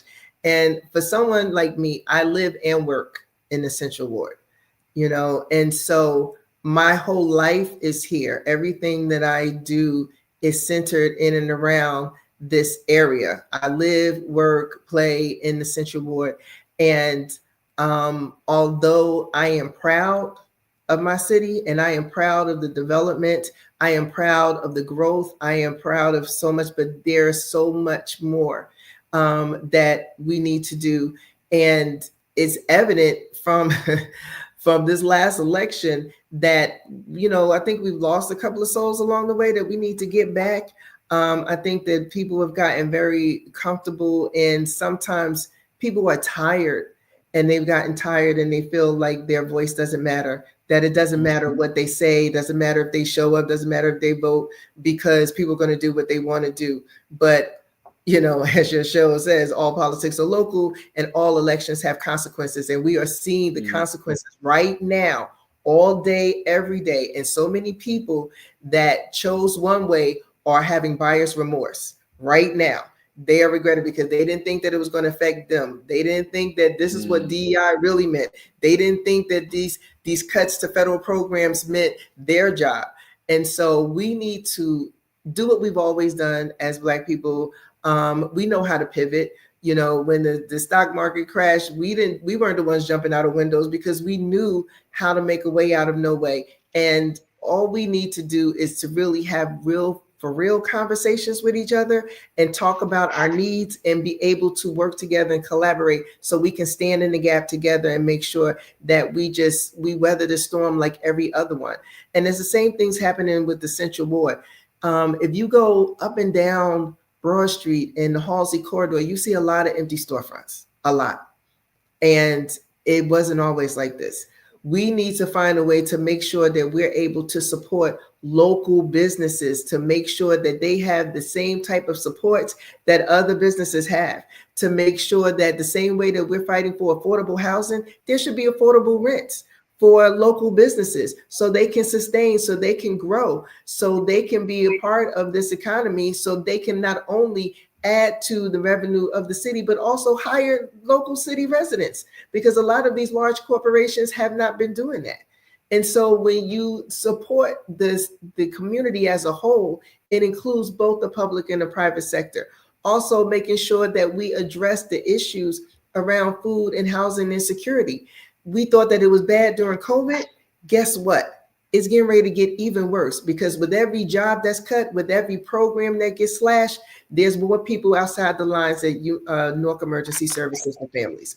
And we need to find a way to support these individuals and these families in a way that not only is sustainable, but also to get them to a place where they're able to get back on their feet so they don't need us anymore. I tell my staff that all the time. Our job is to get people to the point where they don't need us anymore. And so that may be going into, digging in the archives in City Hall and looking at these ordinances, some things that are already on the books that we just need to reinforce when we talk about responsible development downtown, and making sure that the developers that come in, that they actually for real, have actual real conversations with the community and make sure that there is a real tangible community benefit. Okay. It's not just about enhancing the skyline, it's about enhancing the community, and the community is made up of people.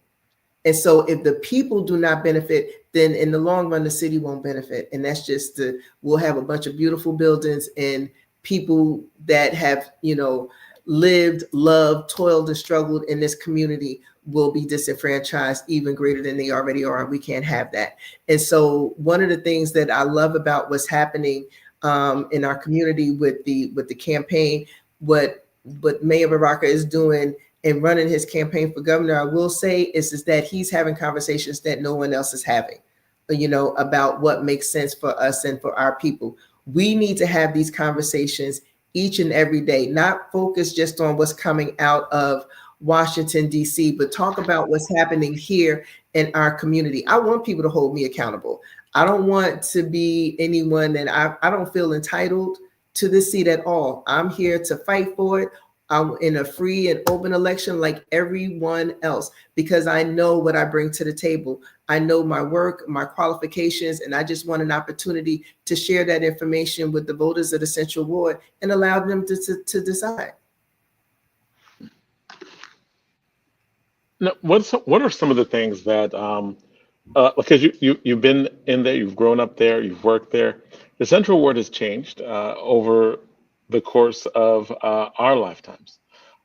What are some of those changes that you really like? What are some of the things that you really would that you're going to really fight to do different things? And you mentioned some things already, right? Like when you mentioned dealing with people who are homeless and unhoused. You mentioned things about affordable businesses. It seems like you're looking at where the Central Ward was and where it's going. What are some of your ideas? So one of the first things that I would want to do is to create some real advocacy with our local, county, state, and federal elected officials to really have a meaningful dialogue and a plan with HUD to make changes to how they calculate what affordable housing is. So right now, affordable housing is calculated allegedly based on the median income of the area, but Newark is not calculated and seen by itself. It's included, other areas are included in the calculation. So it's not just Newark and Morris County and parts of Sussex. So guess what? The median income in Newark is 36,000. The median income in these other high income areas is closer to 96,000. So when you talk about Big difference. a Wow. huge difference. So you're saying So that right now, when it's calculated, Charles it's kind of like, Barron would eat this up like a bean pie. but I mean, right. and That's what we've been saying for this is years. So you're saying that like in Newark, the median income is not just decided based on the people who are living in Newark, but it's no, also but influenced by people living in Milburn and other places around the county? not the median income, what is labeled as affordable housing. So what's labeled as affordable housing comes out of HUD. Okay, it comes out of the Housing and Urban Department of Housing and Development, and they do calculations based on municipalities and based on regions. Newark doesn't have its own separate municipality calculation. It's a part of a region. And this is something that I've been, having conversations with and fighting about for the past 10, almost 15 years. And so when you do that, instead of saying, okay, the housing that's labeled affordable in Newark is based solely on the median income of Newark, is based on in the average of these other areas added in with Newark. So instead of having to, make, $36,000, $40,000 to be affordable, you would need to make $65,000, $70,000, $5,000 in order to meet what's labeled as affordable here in our own hometown. That's ridiculous. And also, people don't understand when people are crying about affordable housing and low income housing. Those are two different things. I'm just talking about, I didn't even get to the part of low income, just labeled affordable. If it's labeled affordable, it needs to be affordable for the median income in that municipality. And that is not happening now. And we need to take it to the federal level. And all of the elected officials know about this. And so we need to come together as a collective, okay, because the individual voices go on, they fall on deaf ears. We need to come together as a collective and do some strong advocacy for our residents. So that's one of the things. The other thing is that we have an ordinance already on the books in the city of Newark that calls for a first source agreement. So you have companies and developers that come into the city that they receive any type of financial benefit, which includes a tax abatement, that they are supposed to have first source agreement, which is that you are supposed to tap Newark residents for those jobs, everything from construction to whatever business that you're supposed to open. And you're supposed to prove that you made a good faith effort to use Newark residents to fill those jobs first, to fill those contract opportunities first. That needs to be enforced. We don't have to recreate the wheel, just enforce what's already there.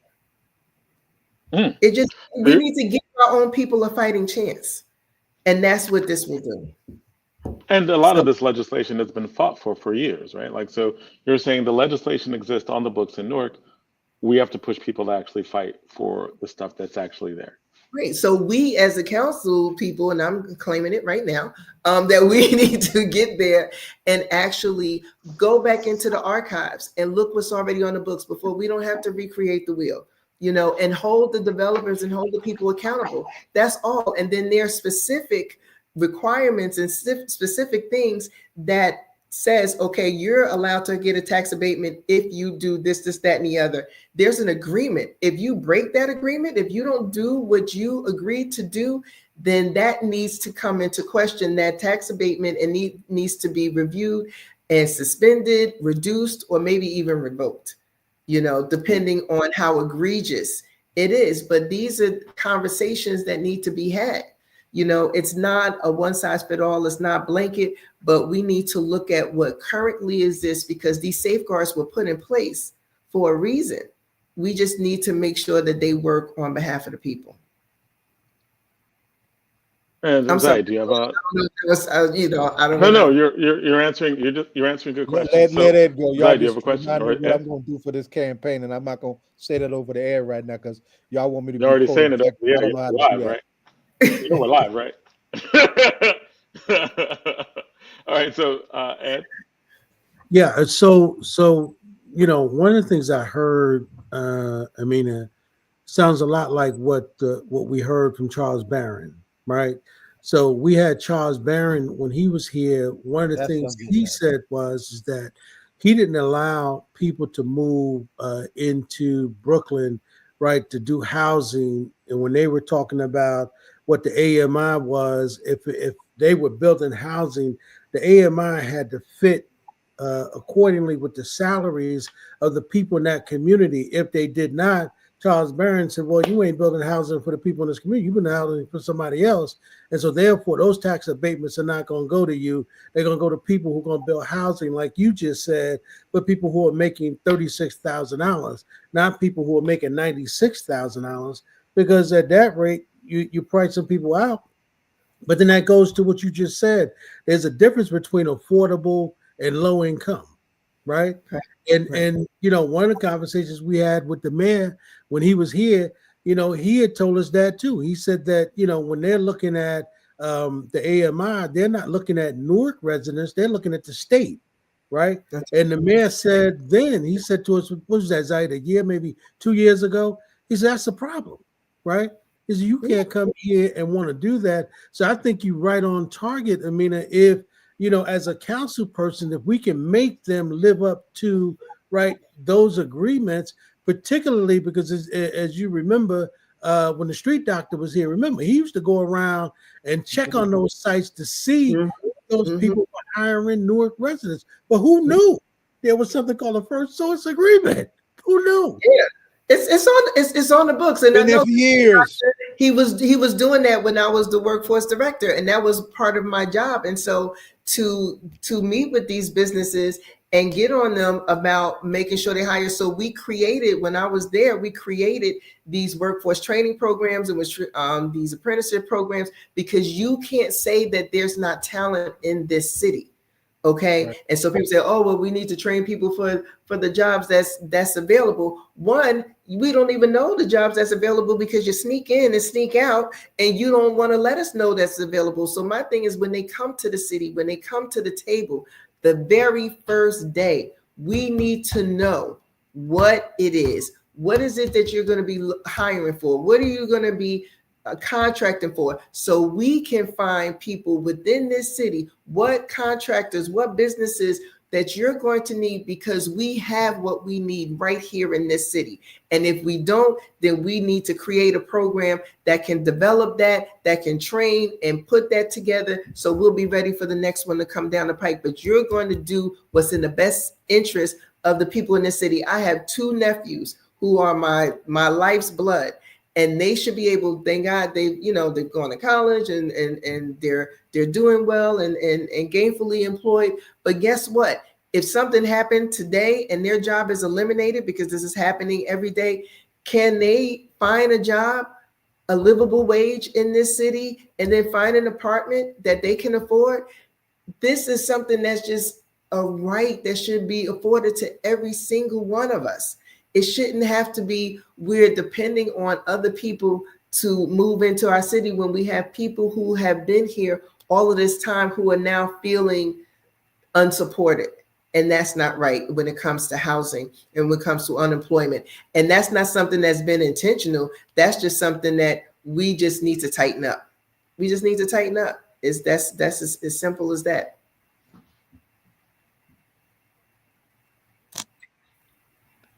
And so the Radio, y'all got to talk. and so the so I was going to say I know that we're nearing the end of the segment, but are there other things that you want to share with potential voters about what you would do, what is different about you than other candidates?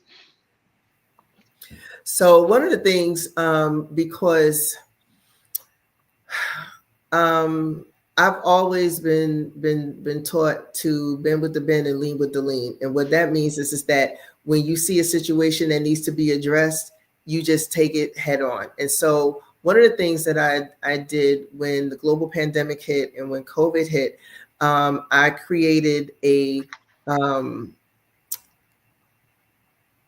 I would call it a senior wellness check-in, but it was more than that. And so with our organization with Newark Emergency Services for Families, I created a lot of programming that I wanted to expand throughout the Central Ward. One of them was our grocery distribution, because we were one of the first ones to do these massive grocery distributions to address the issues of food insecurity, and also creating senior wellness check-ins and going to visit our seniors, because a lot of them did not have the opportunity to have people to come and see them because everything was shut down, but we were allowed to do that. That's something that's a program that I would want to extend as a council person in the Central Ward, because we have seniors. Every senior citizen doesn't live in a senior building, and even those that do, sometimes we're finding out that people are turning up deceased and have been that way for days or even a week, and people don't know about it because you don't know who's checking in on who, to make sure that our most vulnerable, citizens have someone looking out for them. Also, we created a pipeline to housing for our unsheltered residents. Homelessness, we know, is a huge issue in the city, but specifically in this ward. And a lot of it was due to, at once upon a time, they would have put people on buses from cities from all over and shipping them to Newark. But to make sure that we create space for them and look and see at how we can rehab some empty spaces and create more shelters and transitional housing for our unhoused. But the other thing is to also tap into these property owners who are leaving property just unoccupied and letting it sit and rot and just become a blight on our city, to actually go after them, to make sure that they provide opportunities for people to rent it, to buy it, to develop it, leaving this empty land, leaving these abandoned buildings. That's unacceptable. Again, there are things already on the books. We just need to enforce it, because we can go after these property owners. They can be severely fined. There are citations, code enforcement. All of these things currently exist. We just need to put them in motion. And these are the things I want to focus on to make sure that our community has an opportunity to thrive, and people who are in our community that want to open local businesses have an opportunity to rent a space or purchase a space for a fair price and be able to, really just thrive in our community. And we have everything that we need to do that. We just need to provide them the proper supports. And so the election is November 4th. And if anybody is interested in getting more information about my platform, what I stand for, if they want to meet with me, they can reach out. They can email me at info@aminabey.org, and they can go on my website, www.aminabey4council.org, FOR, aminabey4council.org. Thank you. There's one other question that I think I want to ask. I know our next guest isn't here yet, and I had the honor of interviewing your mother a few years back, and she talked about what she went through with, like almost like for the first time I heard with the FBI, with what for me seemed like a investigation that was consistent with the way that many Black leaders were harassed when they were doing things. She was doing things like bringing gangs together. She was acquiring a lot of property. She was doing things and flexing in ways that often, like within our community, bring scrutiny and harassment. Because at the end of the day, there was not if you read the newspapers, you would think that it was like something that would bring like years in federal like it just seemed like it was overwhelmingly bad. Yeah. But it all turned out to be like, oh, it's not that big of a deal, right? Like Yeah. objectively, right? The What did you Starlet actually learn? put a retraction in the newspaper back in the back of the obituaries, like months later, of some of the things that they wrote about us. Mhm. It was terrible. What did That's you right. learn from that? And this is not really an election question. This is more like, Right. I got Yeah. you here, right? Yeah. This Mhm. is part, you grew up with this. This is part of Right. who you are. This is your growing up. Yeah. What was that like in that experience, and what did you learn from it? What I learned from that is one, you need to always keep your receipts, cross your T's and dot your I's, because you never know. And that people, even people who may be, close to you, sometimes people can be, I mean, it was just real time, people can be Betray you. co-opted, and they will, yes, and they will create circumstances that will have you looking like a criminal when you're actually working and serving the community. And so if you don't have documentation is very important, but also, faith is very important. And so because as an organization, as a sisterhood, that we stay together and we stay strong, that we did not allow this to break us apart, to damage our relationships, to damage our faith, and to lose faith in ourselves, in our work, in our community. That was the biggest lesson for me. That was the big rock takeaway for me. But also knowing that people will come at you. I mean, look, we just started basically this race. I mean, I've declared, some months ago, and I've had people already online saying horrible things about me that I've never met, things that don't even apply to me. I have no idea where they got this information from. So, I've learned that people will do whatever it is that they want to do to move forward their own agenda. But you have to, as long as you stay true to who you are and what you believe, and do the work that God put you on this earth to do, then you're going to come through fine on the other side. But it was a very, very trying time. This wasn't the first time this happened. When we were in 440 and my mother started the tennis association and did the rent strike, we had the FBI and the SWAT team kick down our door, guns drawn on me, my mother, my sister, gun to my sister's head, because they said that we were harboring at the time Assata Shakur. That's it. right. You know the story. Assata Shakur, and right. at the time they kicked down the door, was looking for Joanne Chesimard and had guns to our heads. Okay, I was 12 and my sister was 11, and they kicked down the door, and two of my cousins were there, and we were there. My mother was watching them while her sister was out, and they told the people, that were against what we were doing, that was siding with the management, was paying them, and they came, and when we looked out over the balcony, there were FBI and SWAT team. They had the building surrounded. They were on the roof, and they kicked down our door at 440 Elizabeth Avenue. You know what? Yep. Let me say this, because if there's anybody that had a title of Assata in this town, it was me, right? And I say that unapologetically to any goddamn body. But I'm saying this also apologetically to her and her family, because I was the one raised in solidarity for Assata around that time, right? Because that's what we do. And a lot of Black women with you. All you needed was an afro and an activist profile, and they came for you. Yeah. They came for you, right? Yeah. So we've been through some things on this walk, Yeah. right? We've held a line on this walk notwithstanding. So that, I just wanted to put a pin in that, right? Because some folks break under this, and some folks wind up offering themselves up and doing time just out of fear, copping the stuff they ain't even do. Yeah. But this queen, this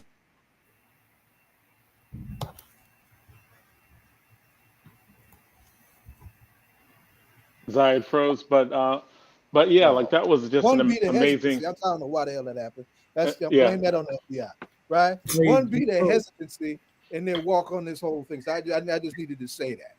Yeah. And I just want to thank you also for coming out and giving us that last one, because I know that when interviewing her, I mean, it was just an honor to have an interview with her, and I had never heard her speak about that and that time before. And you grew up with it, so thank you for your answer. I appreciate that. Hey, Good John, luck. When is the election? Yes. November 4th. November 4th. I got one more thing I want her to just say real quickly.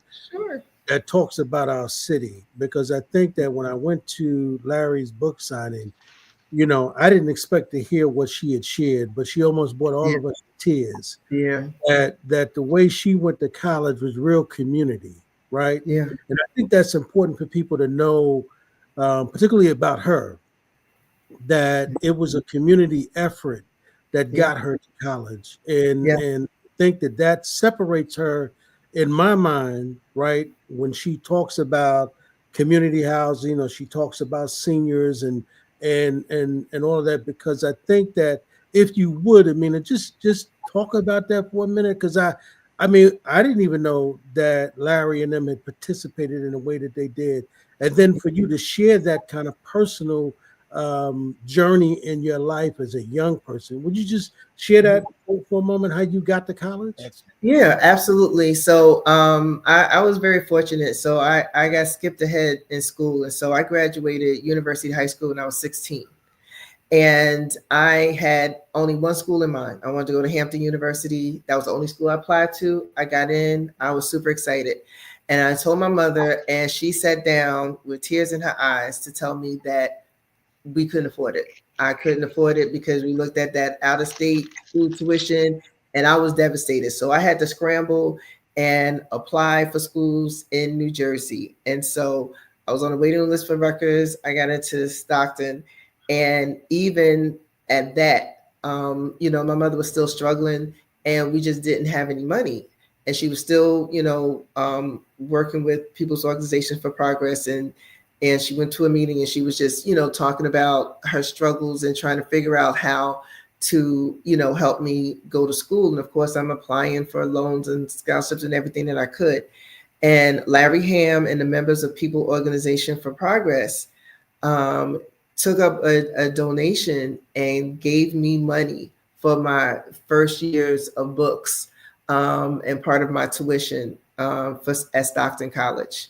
And that's how, because I was going to school, but I couldn't figure out, I didn't know how I was going to pay for it. And so that is how I ended up on that campus. If it wasn't for Larry Ham and People's Organization for Progress giving me money for my books and part of my tuition. All right, I just want to thank you again for being here, for coming out, and for sharing your story. So I just wanted to do that before I stepped out. So good luck in November. And, I'm not going to ask you the ritual question. And yes, I'm not going to ask the ritual question, but Ed or Zayed, ask the ritual question. Hey, go ahead and ask it. Okay. Thank you. All right. So the ritual question, Ed, you can ask that. Well, I'm sure. She probably remember the original, the question that we ask all of our guests, when they come here, because we're a political hip hop radio talk show. We've been doing this now for 16 years. Mm-hmm. So what are you listening to? At this point, that kind of keeps you motivated. What are you listening to? I'm sorry, it froze for half a second. What am I listening to? What? I didn't hear part of the question. What keeps you motivated right now? Like what when you need to get some energy from, if there's any hip hop music that you're listening to, what motivates you? What motivates me? You should ask my staff, so they'll come in if I'm in the morning. I'm a classic hip hop head, and so I'm an Eric B and Rakim girl all day, all day, all day, all day. I will listen to, I listen to, and I will drive into work listening to Kumo D. I go to work. You know, I am a Roxanne Shante fan in music and in real life. That's my sister. I'm so proud of her. That Grammy, we got to give give her props. Yeah. She's definitely. I'm so proud of my sister. But yeah, I listen to a lot of Eric B and Rakim, and Kumo D, Public Enemy, of course, all day, every day. So those are really the ones that I will listen to on rotation. Like I could listen to them all day, every day, all day, every day. Well, listen, I mean, we're not mad at you. Those are some of the God MCs, right? Yes. So we got to have respect for them. I mean, the mayor sort of says that too. When we ask him, about that, he always say, "I'm old, man." So I got to go back and talk about Chuck D and all of them. You know what I mean? Yes. Yeah. And, so yeah, I mean, and I could say I'm like that a little bit too. You know what I mean? I kind of what kind of motivates me. I got to throw in some of that stuff that was coming through in the '90s. I mean, I get young people their space, but I respect what you just laid out there. From some of the God MCs. So thank you, Amina. We want to wish you nothing but the best, and clearly, you are a sister that's from our community, that's from Newark. And and I think that it would be outstanding just who you are and what you represent to see you sitting there and know that you understand all of those people that would come before you and whatever conversations they were having.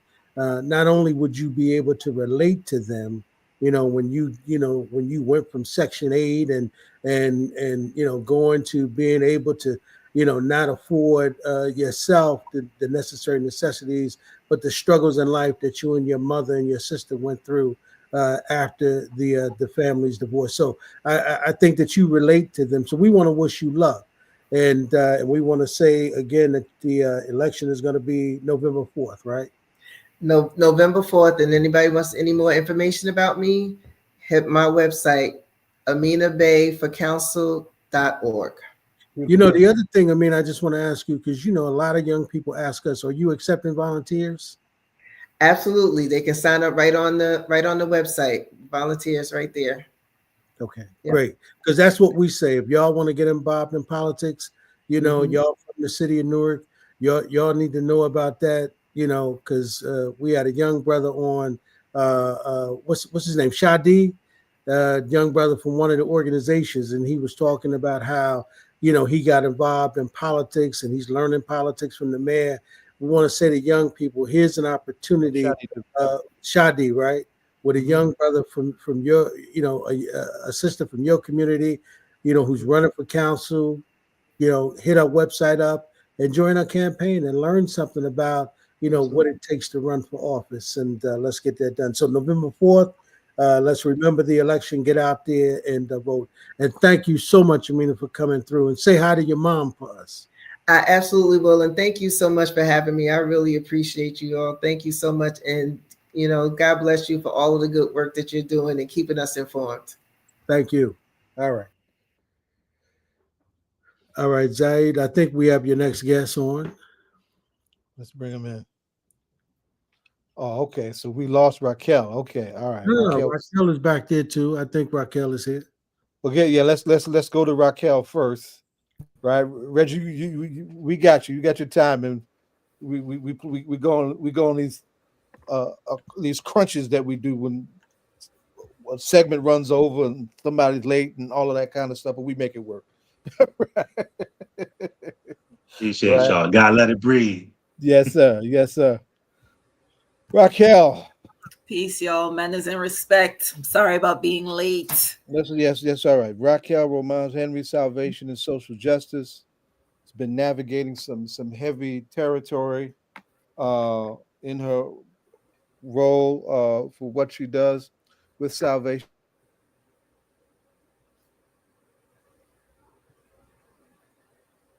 Is it very frozen on my end or?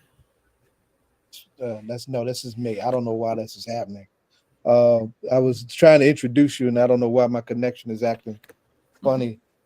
I've been in this space for the longest. I was trying to just lift you up, how you the spaces that you've been navigating, and some of the bills that we've gotten through, like Seabrooks, Washington, some of the bills that we're working on, and that tomorrow Trenton is in the spotlight over its policing issues, right? In a way very similar to how Newark has been in the spotlight over those same issues. That there's a important town hall tomorrow around a push for some accountable policing methodologies, such as a CCRB. The Justice Department has been in Trenton and laid out a scathing report on what's wrong with policing in Trenton.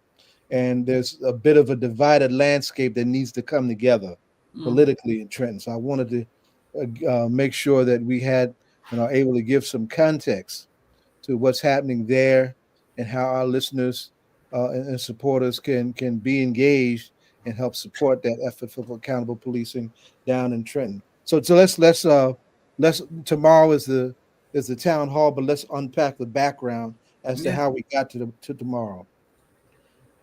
Yeah, absolutely. So more than and thank you for having me this evening, Baba Zaid. So more than a year ago, Salvation and Social Justice led a town hall in the city of Trenton. We hosted this alongside then U.S. Attorney Philip Sellinger, in which we, turned out more than 200 residents, and basically it was a sound off. People, offered testimony after testimony about their interactions with Trenton police, incidents of misconduct, abuse, over surveillance, violence, unprovoked violence. And moreover, what we were hearing was that people did not feel protected or safe with Trenton police as it stood. So following that town hall, the DOJ opened an investigation into the police department, and that investigation lasted about a year. And the findings were damning, right? They were confirming what people in the community had been saying for decades, and that is that largely, moreover, there's a culture of violence, abuse, misconduct that is deeply ingrained in the police department, and it shows up in everything from their day-to-day interactions with the police to the way that supervision is conducted or not conducted in many cases. So from that investigation, there was a follow-up town hall that we held after the findings were released, in which basically we were tasking the city of Trenton to ask the questions of the U.S. Department of Justice and asking what do those next steps look like, and what is it that they want to see moving forward. And what we came out of that were several things. We want to see increased investments in community-led crisis response teams and alternatives to policing. You mentioned the Seabrooks, Washington legislation that was passed in January of 2024. But we're saying that even beyond those state investments, we need to see increased investments at not just the state level, but at the municipal and the county levels, right? So that's largely what the community wants to see. The community does not subscribe to the idea that more police necessarily equals a safer community. In fact, overall, the call is that they want to reduce the police footprint in their communities and start to address the underlying root causes of violence in the community, such as a lack of resources, a lack of housing, a lack of investments in education and healthcare and the like. Additionally, communities were largely saying that they wanted to see CCRB, set up a CCRB in the city of Trenton.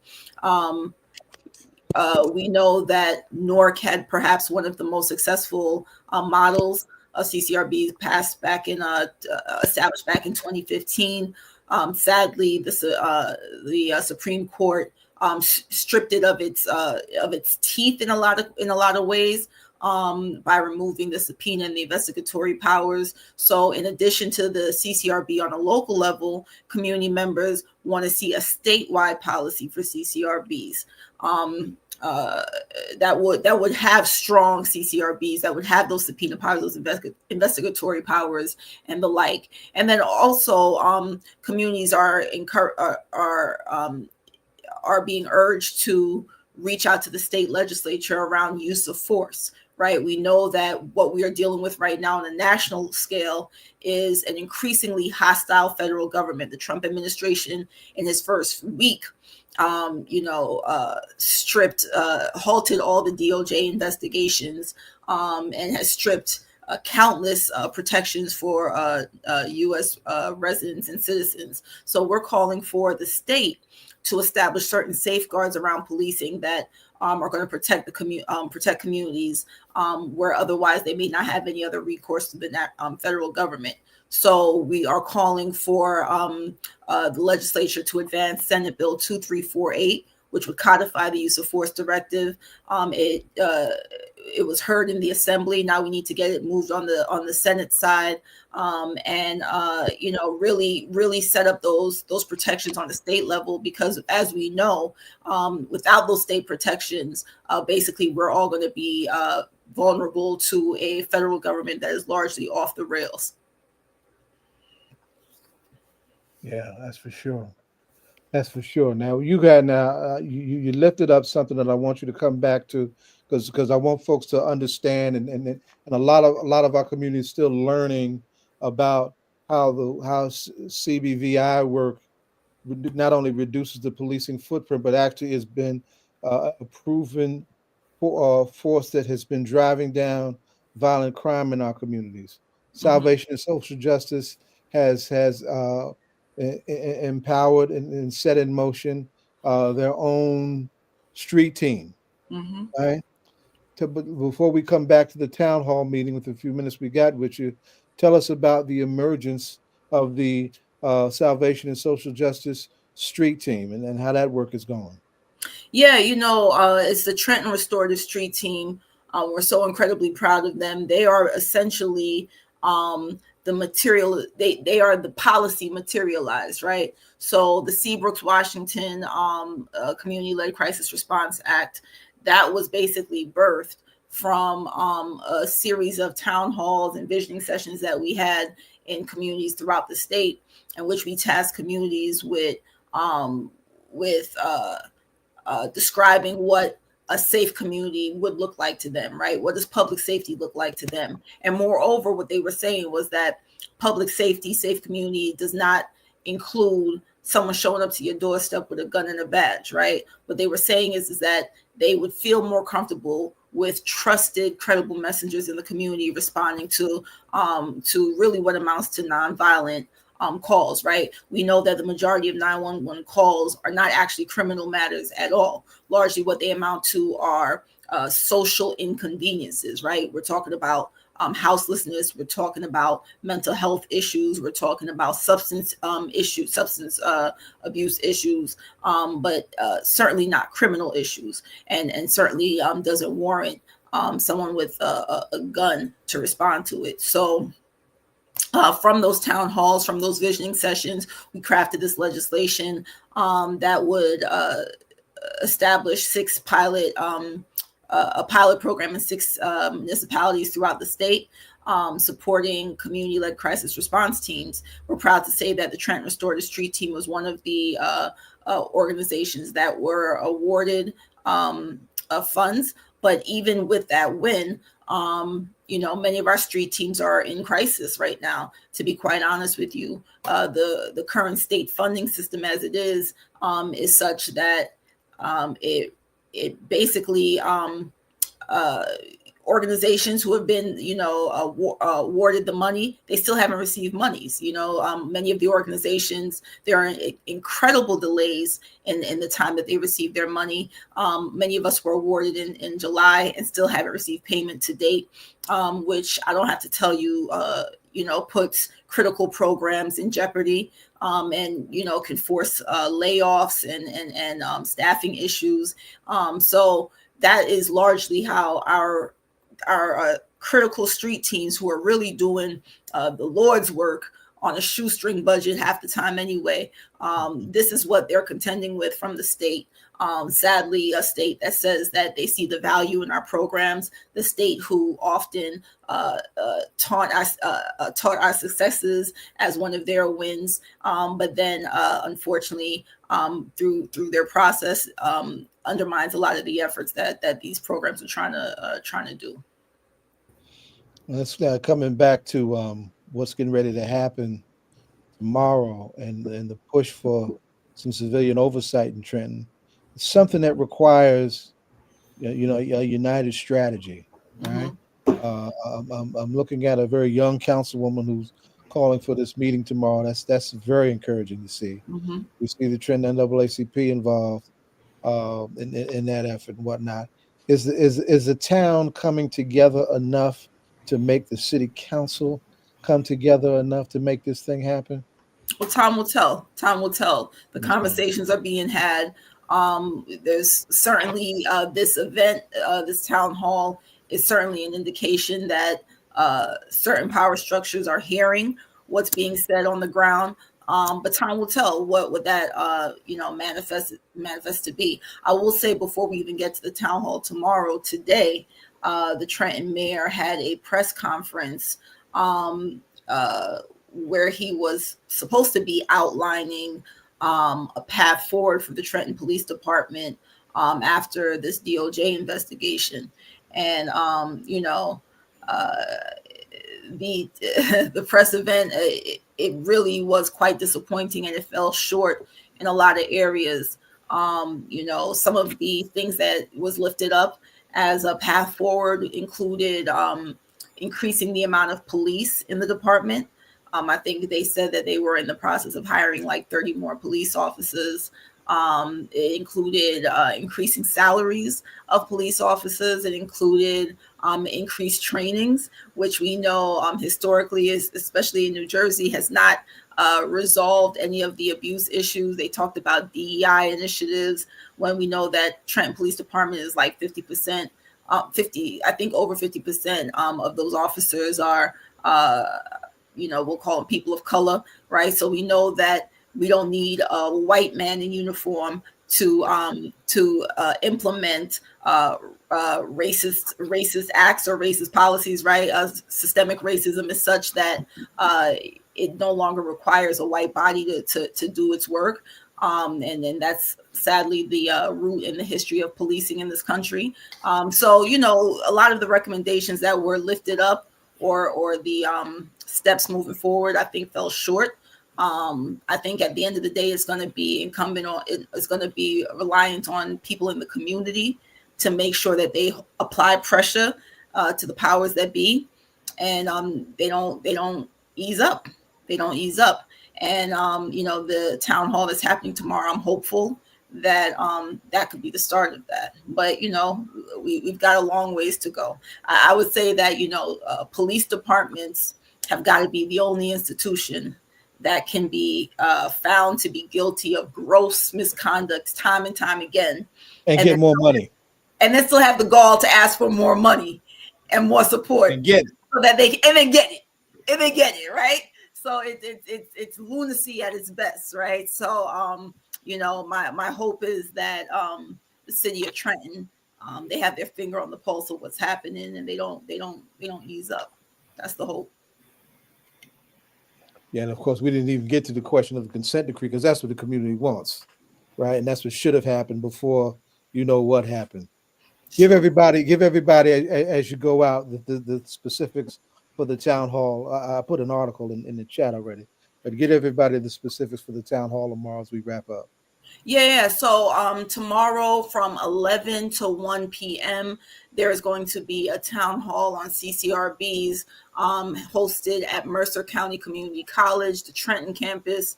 It's going to be James Kearney Hall, and the exact address is 102 North Broad Street in Trenton.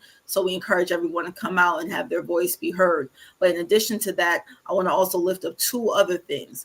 In addition to our year-round Souls to the Polls work that we do at Salvation Social Justice, we are also joining state advocate partners like the ACLU, the Institute, Latino Action Network, League of Women Voters, New Jersey Citizens Action, and so much more. We're joining them on what is the New Jersey Million Voters Project, where the mission is really quite simple. We are approaching yet another historic election in 2025, so that we can choose our next governor and our legislature. So we are working tirelessly to make sure that every vote is heard in the state. We are organizing, we are mobilizing the communities across the state to ensure that Black, brown, and marginalized communities have the information they need in order to be engaged and informed voters. So that's happening. In addition to that, we work with Black faith leaders across the state. Every month we host, Salvation Social Justice hosts monthly clergy calls where we are joined by upwards of 200 Black faith leaders across the state and lay people. And basically each month we address a certain policy area, and then we advocate with we mobilize with faith leaders so that they can mobilize their congregations and their communities to advance these efforts. In the month of March, we are going to be talking about expungement, and we are going to be lifting up various calls to action, strategies, resources, so that we can mobilize where in a community where you are. So I'm just really proud of that work. And we, again, encourage everyone to attend the town hall. If you don't live in Mercer County, never mind that. Support your brothers and sisters there. Lift up your voice, lift up your experiences so that I will definitely be there. Appreciate you, brother. And then also, please make sure you are contacting your legislative representatives, telling them that you want them to advance and have a hearing for Senate Bill 2348, the use of force policy, Senate Bill 2348. We need to get that posted for a hearing. We need to get that moving. It's critical that gets moving in this administration. We don't know what the next governor is going to be. We have no idea which way the pendulum is going to swing. So we must act now, right? We have to seize the day. And then I think also making sure that you are contacting your representatives and telling them that you want to see statewide CCRB legislation advance as well. And you want to see increased investments in community-led alternatives, not just at the state level, but we want to see it in local and county levels as well, right? We need to increase that financing. A lot of our street teams have been supported by federal funds. Now we know that under this administration, a lot of those funds have been cut, right? So we need to make sure that we are advocating on a state level, because at this point, the state leaders are going to be the difference between whether or not we have the safeguards that we need to survive the next 4 years of this administration. Absolutely. Our hip hop ambassador has just joined us. The great Haqq Green has just joined us.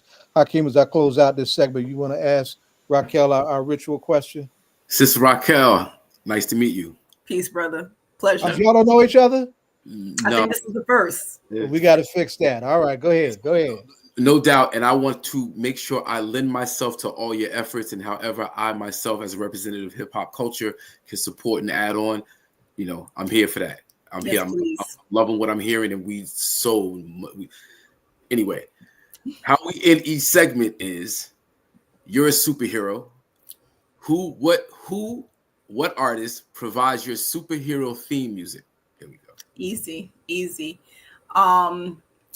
It would be probably Peter Tosh or Bob Marley. Wow. Okay. Yeah. Okay. Great. The legends right there. Indeed. Yeah.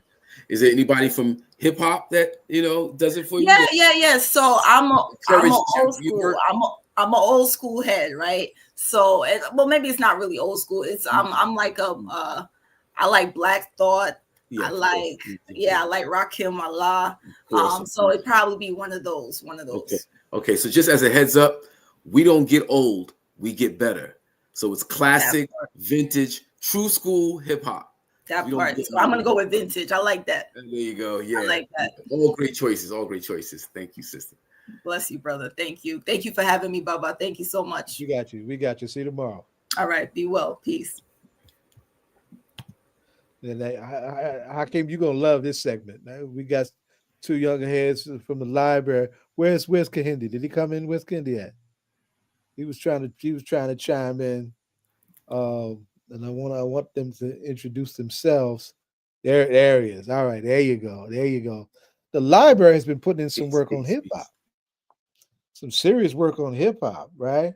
I'm gonna let these two young G's tell y'all, tell you about it, and tell everybody about it, because there's a lot is happening tomorrow right at the library at 1:00. With Reggie Blanding and Kahinde Alonje. Welcome to All Politics Local. I think it's both of you. This is your first time with us on the show. We've got, you see who I got on the show with me, right? I got one of the baddest voices that Jersey's ever produced in the land of hip hop right here with you, right? So you couldn't have a better ally for what you're doing in this space. So welcome to the show, and Reggie, tell us, everybody, what's happening, what's been happening at the library, what y'all doing, what y'all got going. Salute, peace. First of all, I just want to say it's an honor to be here.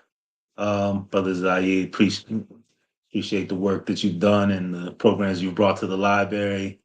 Brother Hakeem, he and my journey of reprogramming, amongst other things. So, just salute to everything you've added to this culture as well, and continue to add to this culture. So we are in the midst of, actually tomorrow will be our closing event for our Black History celebration. We do have a amazing exhibit up currently, and the exhibit is titled "And the Beat Goes On: Drums as Rhythm, Resistance, and Resilience."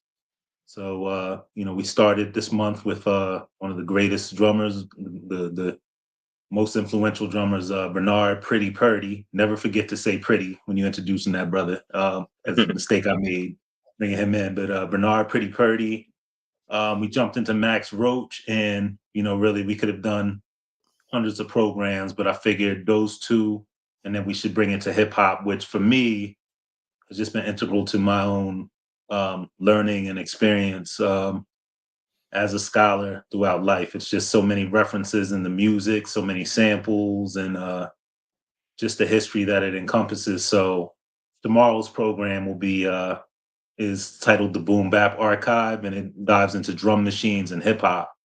We're blessed to have the legendary K Def, who's just a wealth of history that encompasses Jersey and other spaces.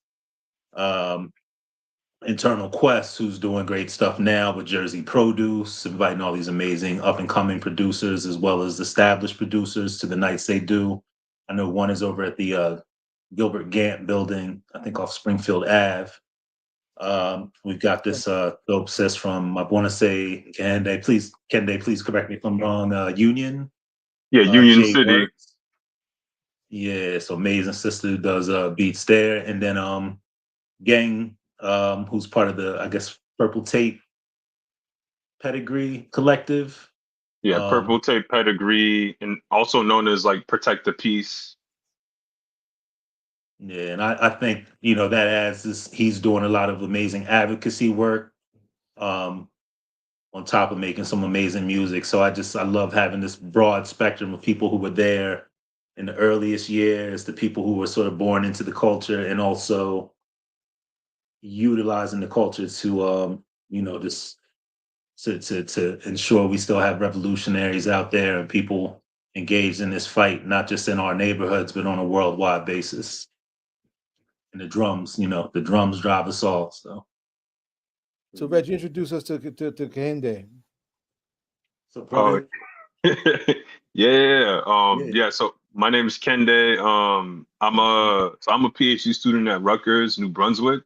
Doing a PhD that looks at like the intersections between like the rise of the free jazz tradition, the Black arts movement, the Black radical tradition. And I've had the pleasure to be an intern, the James Brown African American Room at the Newark Public Library. Shout out to Reggie for that.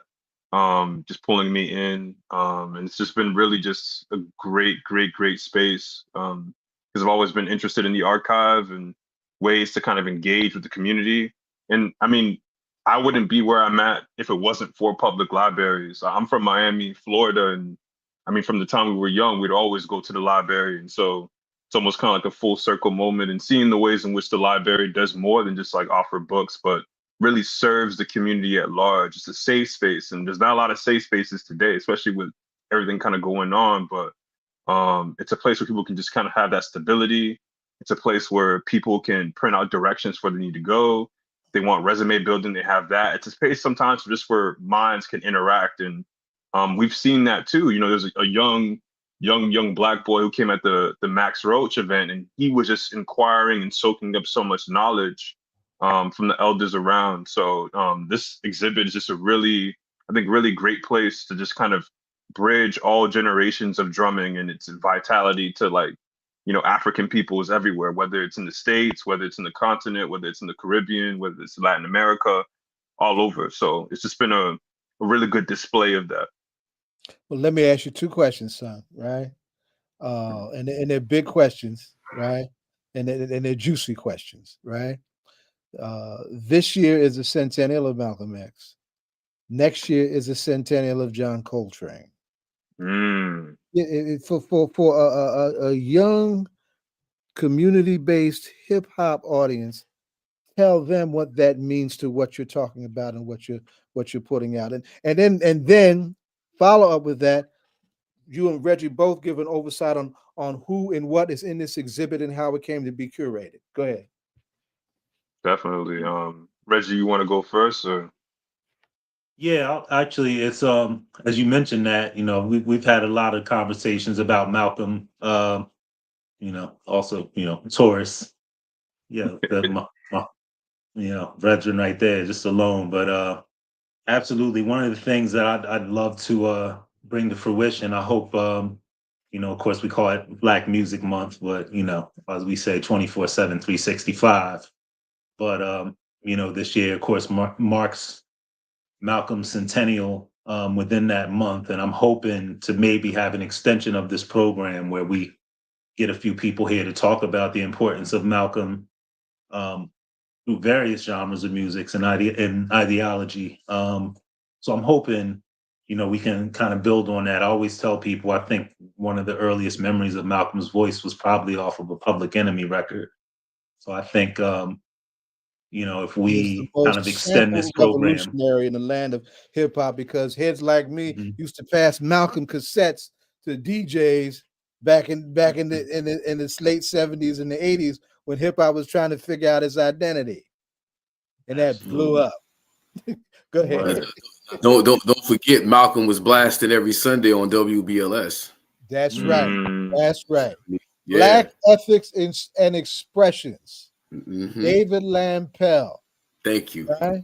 David Lampell. WBLS, and that's the first place where I heard Malcolm coming out of the fog of in the blood of the drug trade back in the late 70s when I was trying to get myself clean. That's my redemption and story and whatnot around me. But that's a long thing. Y'all to guess, right? But I wanted to hear both of y'all on Malcolm and Train and their importance to the Black arts movement and how that ultimately feeds into a fresh wave or a foundation for an important foundation space for hip hop.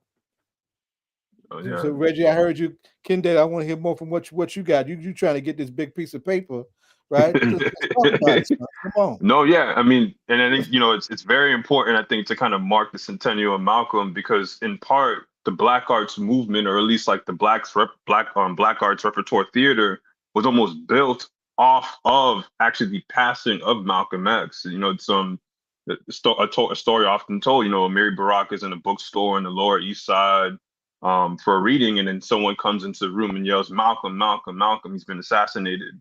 And obviously, the story is obviously even more kind of expounded upon by that, because many of these Black artists who were in the Lower East Side, alienated by their circumstance and proximity to other white bohemian artists, were at the same time attending many of Malcolm's speeches in Harlem, right? Trying to really recenter Black art within the fabric of a Black community, and really trying to figure out through the aesthetics of Black art what Blackness would come to mean. So, I mean, and I think that's something that maybe perhaps is lost in this time period, is that so much of our art is grounded in material conditions of our politics.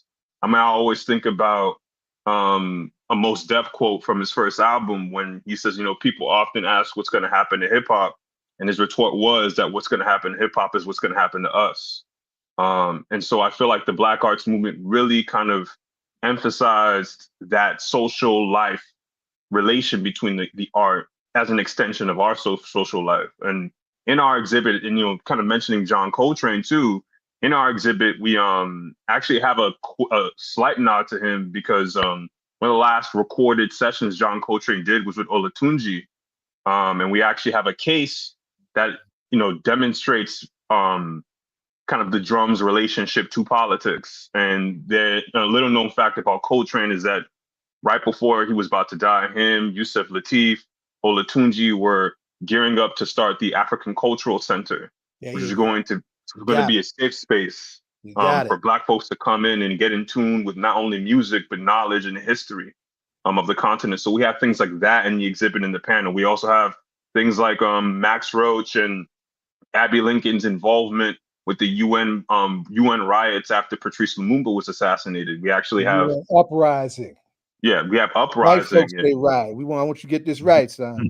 Uprising, definitely, for sure.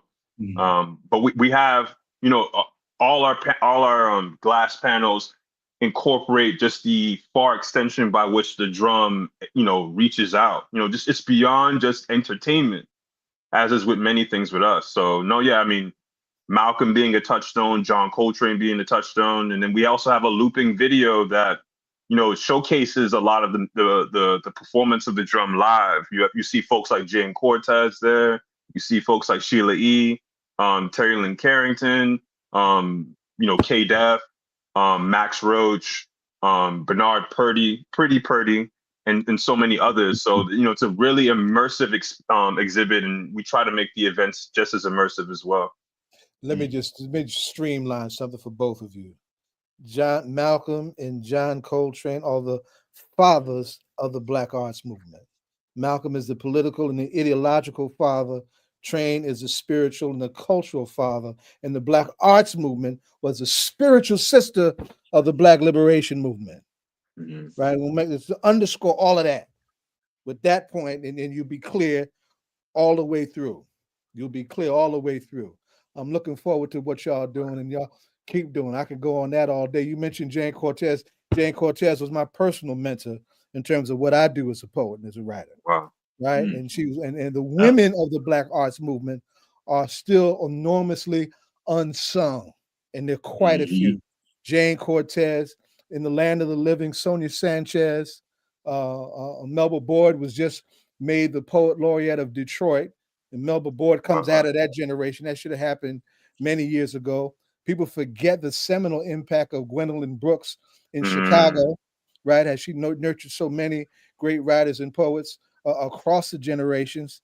And Dudley Randall and Margaret Rudolph did an incredible, there you go, did a book, one of the first anthology dedicated to Malcolm after his death, came out of Detroit with Dudley Randall and whatnot. And that, all of that was the percolating of what became the Black Arts Movement. Of course, Mary Baraka left that village downtown and came to the village uptown, and then came back to Newark and made Newark one of the epicenters of Black power and the Black Arts Movement, picking up on Malcolm's lines. I just want to just bring all that together and whatnot. So tell everybody what's happening tomorrow.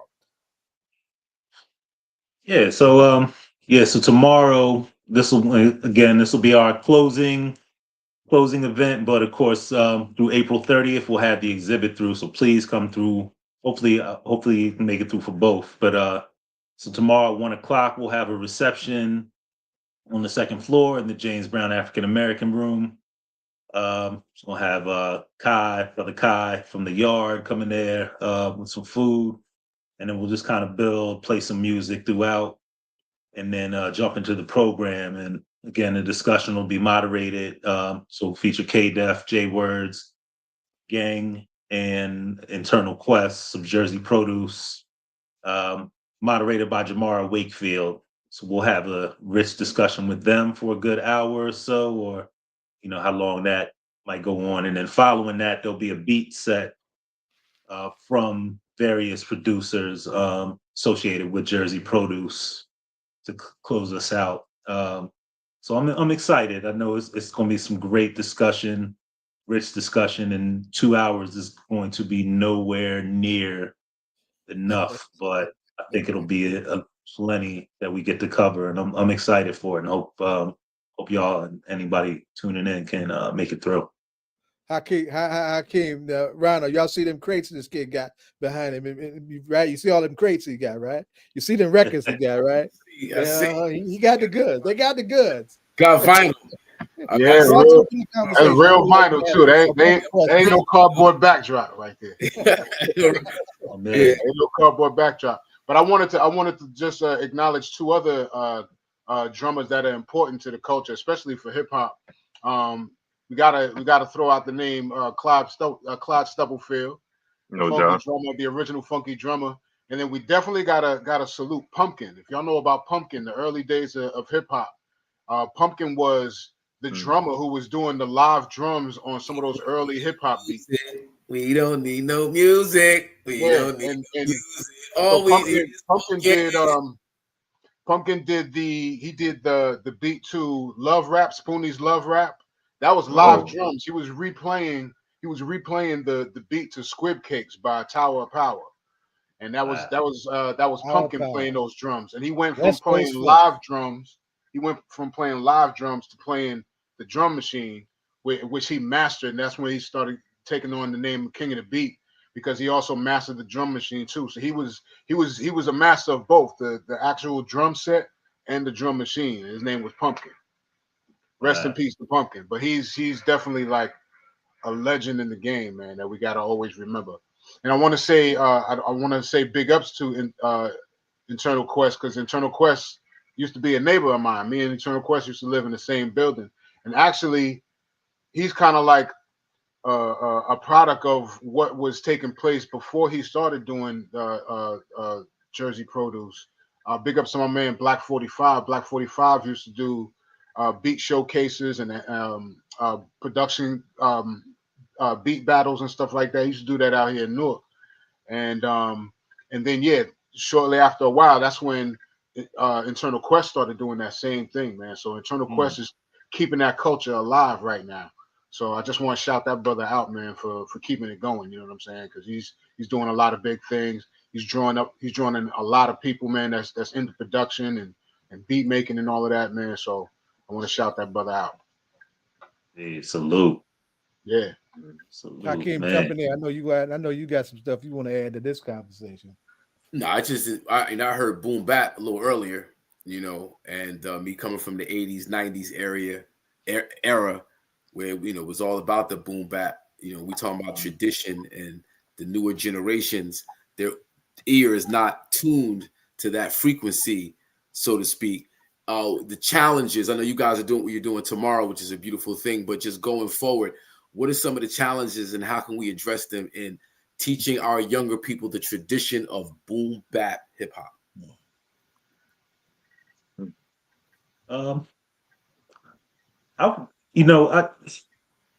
For me, and I'm someone who just has an open ear. I think hip hop to me is the world. I always tell people I'm into so much music because of these samples and what's come through in the music. So it's like if I'm looking for Brazilian artists, likely I've heard something in hip hop that's led me down that road. World's biggest Steely Dan fan, De La Soul, sampling that. So I think there definitely seems to be sort of like a streamline of like what sound encompasses what is hip hop, but to me, it is broad, and sometimes it's not necessarily the boom bap. I mean, it's just so many levels to it that it is hard to, for me, boom bap is, what birthed me and what I still seek out to some extent, but I'm also open to beyond that. And I think bridging that gap probably is maybe one challenge at times where, people to see the stuff outside of what they're used to, why that still has value as well. It's and it's all subjective to some extent, but sometimes it's things I see get discredited because it doesn't follow some supposed guidelines. So I hope part of this conversation can highlight that. No, yeah, I definitely agree, and I always think of Baraka's formulation of like the changing same. That like it's the form might change, but the same is the feeling. And I think it's more so like in terms of like the youth, um, you know, just being tapped into that feeling, and that just kind of echo Reggie. I mean, I think producers that were like pivotal for me were like the Pete Rocks, the Mad Libs, and then just peeling back their samples is like it opened up a new world that wasn't accessible to me. And I think if there's anything maybe that the younger generation could have is like, I think something that's promising is that I think in terms of physical media, vinyl is like the number one. I think it's outpaced CDs at this point. Number one kind of selling physical medium for music is vinyls, and so I'm seeing more and more. Comeback, yes. Yeah, I'm seeing more and more young people get an interest in going to record stores. So a young kid might go to a record store to buy maybe a record of their favorite, young artist. But while they're at that record store, I think that's like that material and social relationship to music again. They can hopefully pick up some other things or dig into some deeper samples. And I've seen that happen, in real time at stores. So I think it's just more so that feeling. And I think that feeling is the social fabric. Even, like I think in our, in the exhibit, we have like a breakdown of the djembe, which really kind of comes from a Bambara phrase, which means to gather, to come together in peace. And so I think that's like a huge element. If we're in touch with each other, then I think there are like more amicable ways in which the youth could teach the old some things and the old could teach the youth some things, and so, or vintage rather. I was on the previous discussion. There's no old. So yeah. You know what I'm saying? So so yeah, it's like that harmonious, like dynamic. Good stuff. Good stuff. Good stuff. Absolutely. Good stuff, y'all. Yeah. Y'all really got folks amped up about tomorrow and what's happening at the library. Right. What time is that starting tomorrow? Yeah, the reception, like I said, catered by the yard, is going to be at 1 o'clock to 2 o'clock. And then from 2 o'clock to 4 o'clock, we're just going to jump into it. Discussion starts at 2, and then I think maybe in the last half hour, 45 minutes, we'll just have a beat set with different producers coming through. Okay. And that's Newark Library, right? Yep, Newark Yes, Public sir. Library, the great Washington Brown. Street. I'm down in Cahende's neck of the woods. I'm down here in South Florida in Broward. Oh, I was born in Broward. I was born in Hollywood.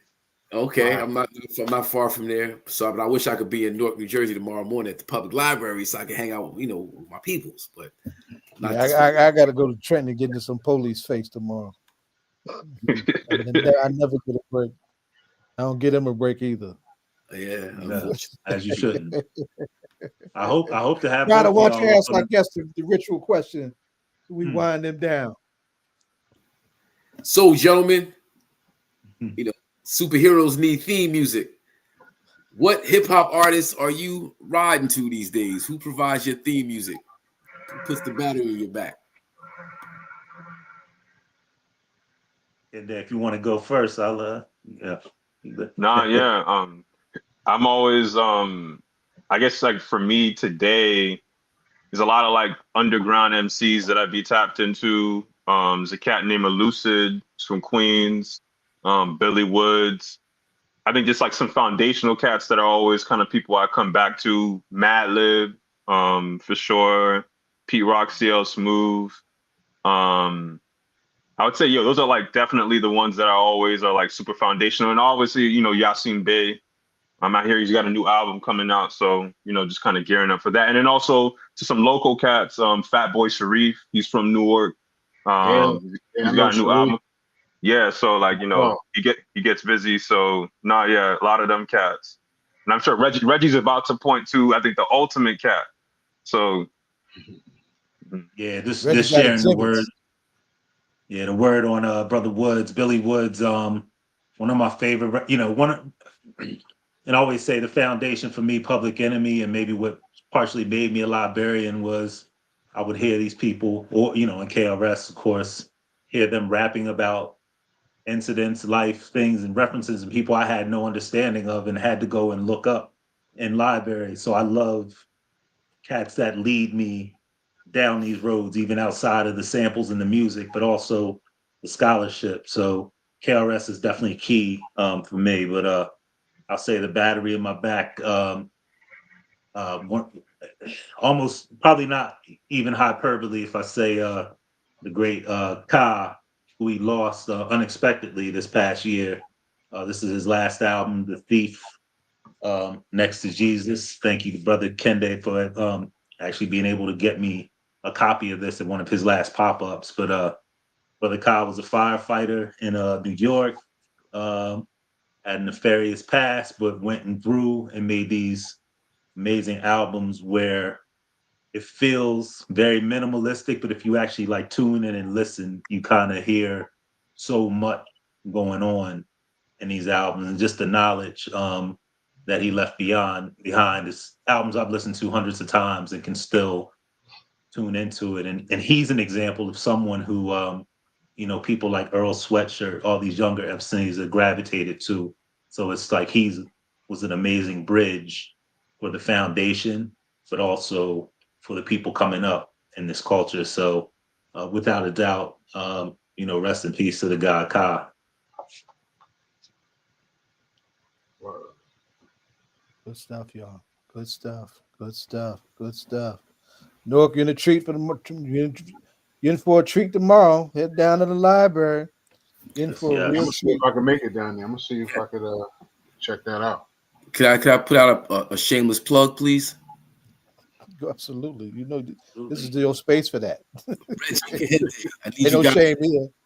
I need you guys to check out Don't Sell Your Ass on YouTube by Hakeem Green. Don't sell your ass.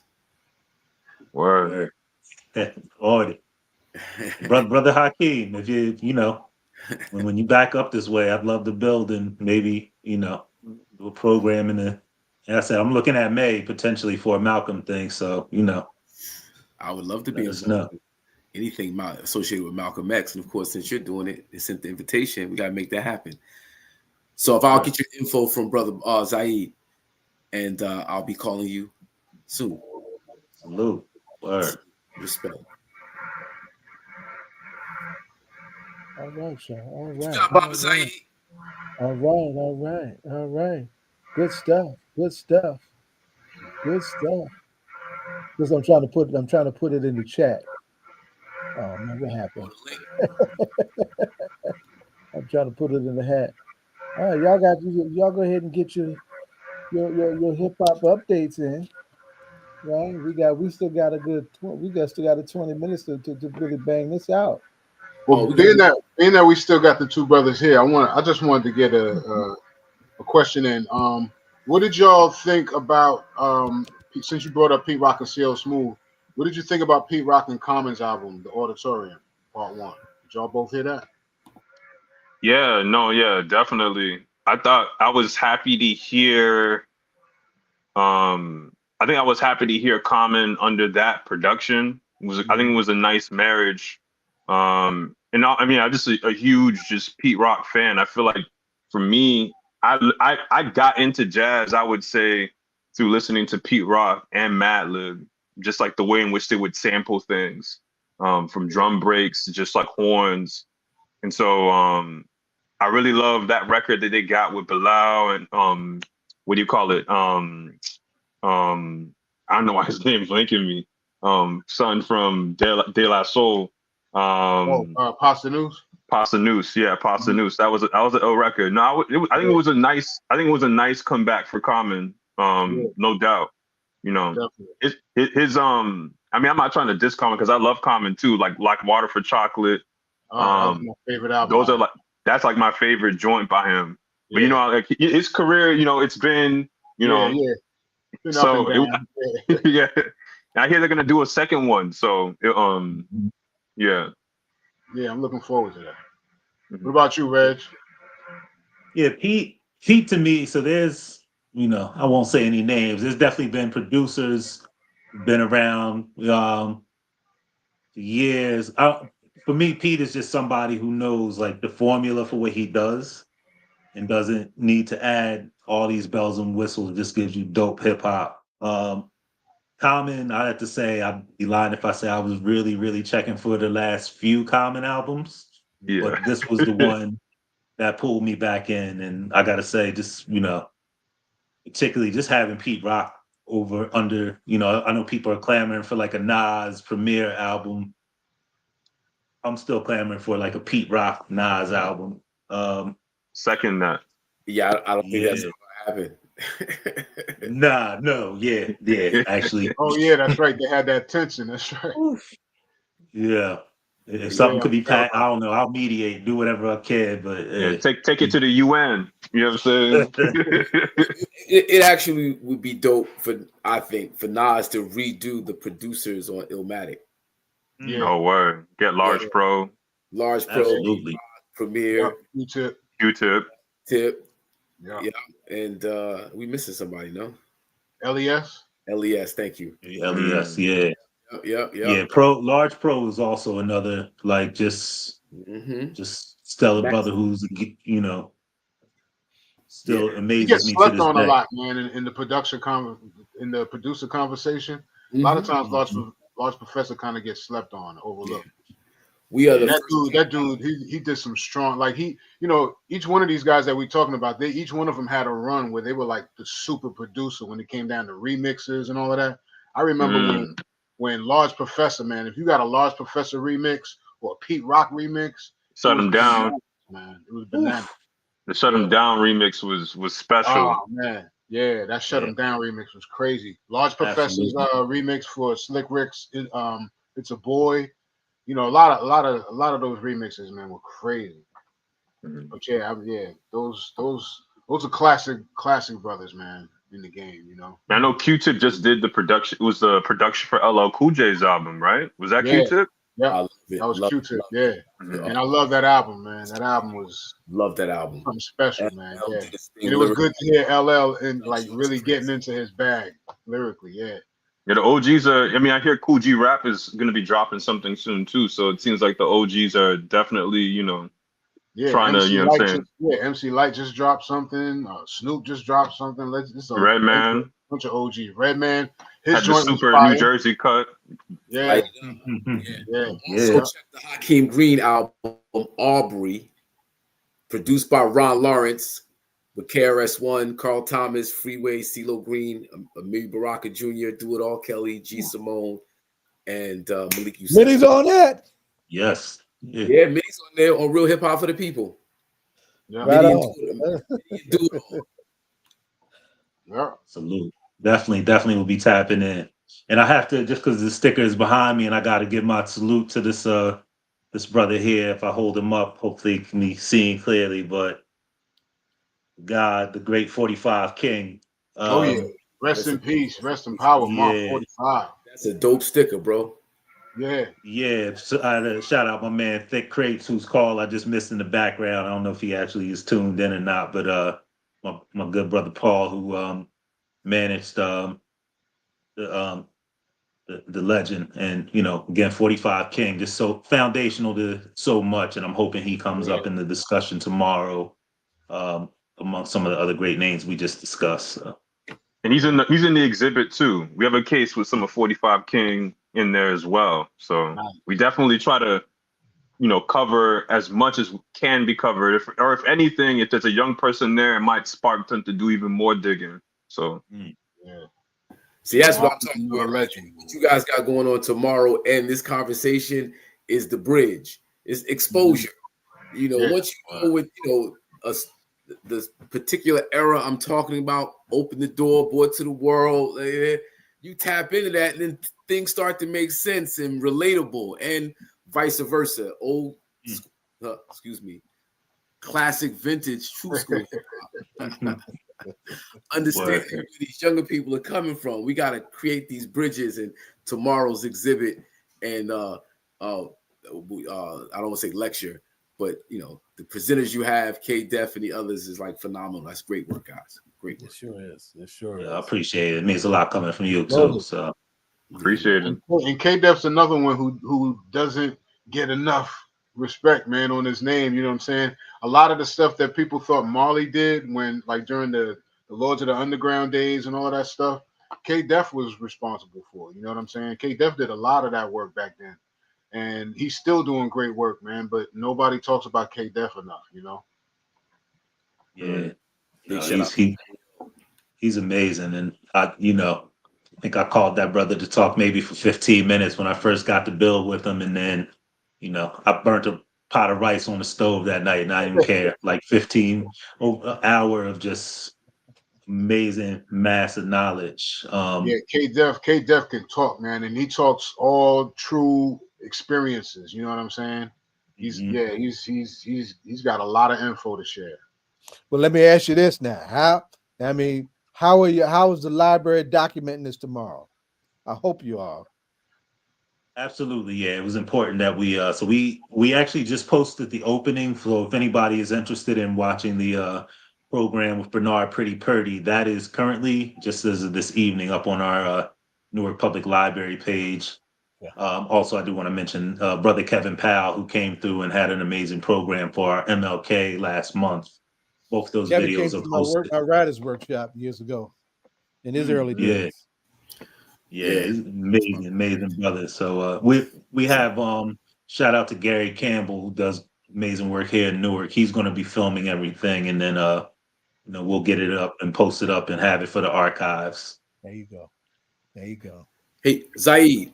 Yes, Dolly originally asked Midi waiting for this collab. The collab is already done. You can actually get the video on YouTube. It's called Real Hip Hop for the People by Hakeem Green, featuring Midi Baraka, Do It All.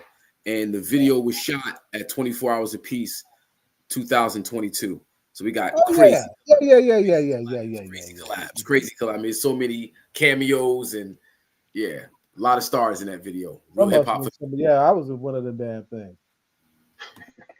You've been in a few. You were in the cipher with KRS-One. That's right. That's it. In back of the bookstore, source of knowledge. Right. Is that on? I need to see that. Yeah, that's on YouTube. It's The Cipher by Hakeem Green featuring KRS-One. Okay. Word. Yeah, we gonna build. I'm gonna get your information from Zaid, and we're gonna connect. Hopefully, collab. Get these young people involved somehow, some way. Create something for the future. Yes, sir. Absolutely. Looking forward to it. Yeah. And I know when it comes down to these kids, man, you know how it was when we were kids. We didn't listen. We just watched what the elders did. You know what I'm saying? So it's the same thing. We just got to show and prove. We ain't even got to talk too much, man. Just show and prove. Just do it. Let them see it, And y'all better 100%. Believe they watching. Oh, yeah. They watching. They watching more than they're listening. They watching. That's right. Yeah. Yep. That's real. Yeah, I'm just putting that up in the chat too. I just found that. Yeah. So I don't know if you guys peeped it earlier, but the streets was up in the Oval Office. Oh, you didn't see it? You didn't catch it? I didn't see it.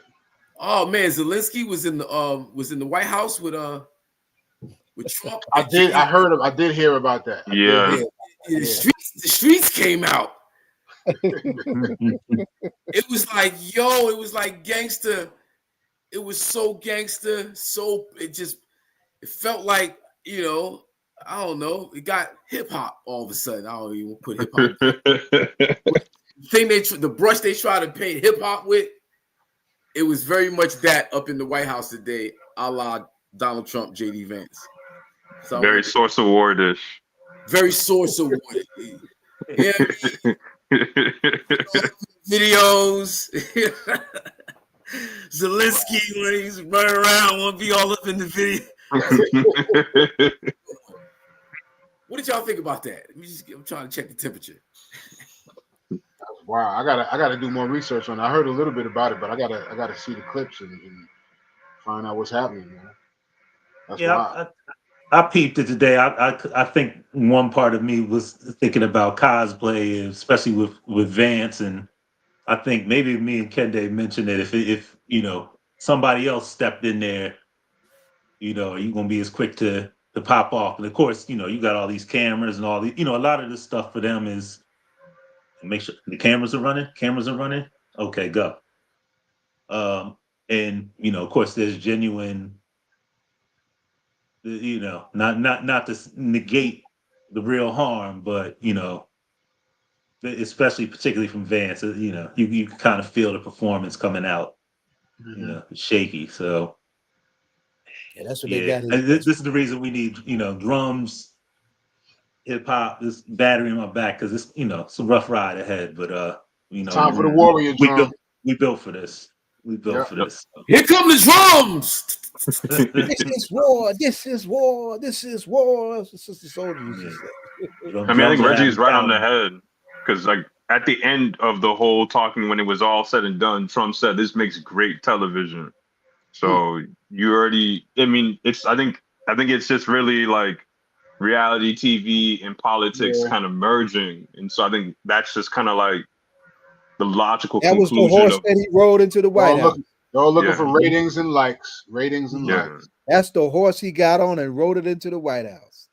It's a politics of self and ego, and I think there's like a kind of like kick out of like public humiliation. I think that's just like his politics, and it's ultimately, unfortunately, like his greatest strength. But I think what we also need to tap into is that it's also his greatest weakness, and I feel like there's a way in which we have to figure out ways to kind of like exploit that, because he's going to be doing his buffoonery, but the chaos is also part of the strategy he kind of harps on. So that's kind of like how I've been just trying to kind of keep myself centered, because he's always gunning for the headlines, and we just can't let him. I think, but I also think that there's a lot of elements too where he's trying to make his bark as big as his bite, but sometimes the bite isn't there.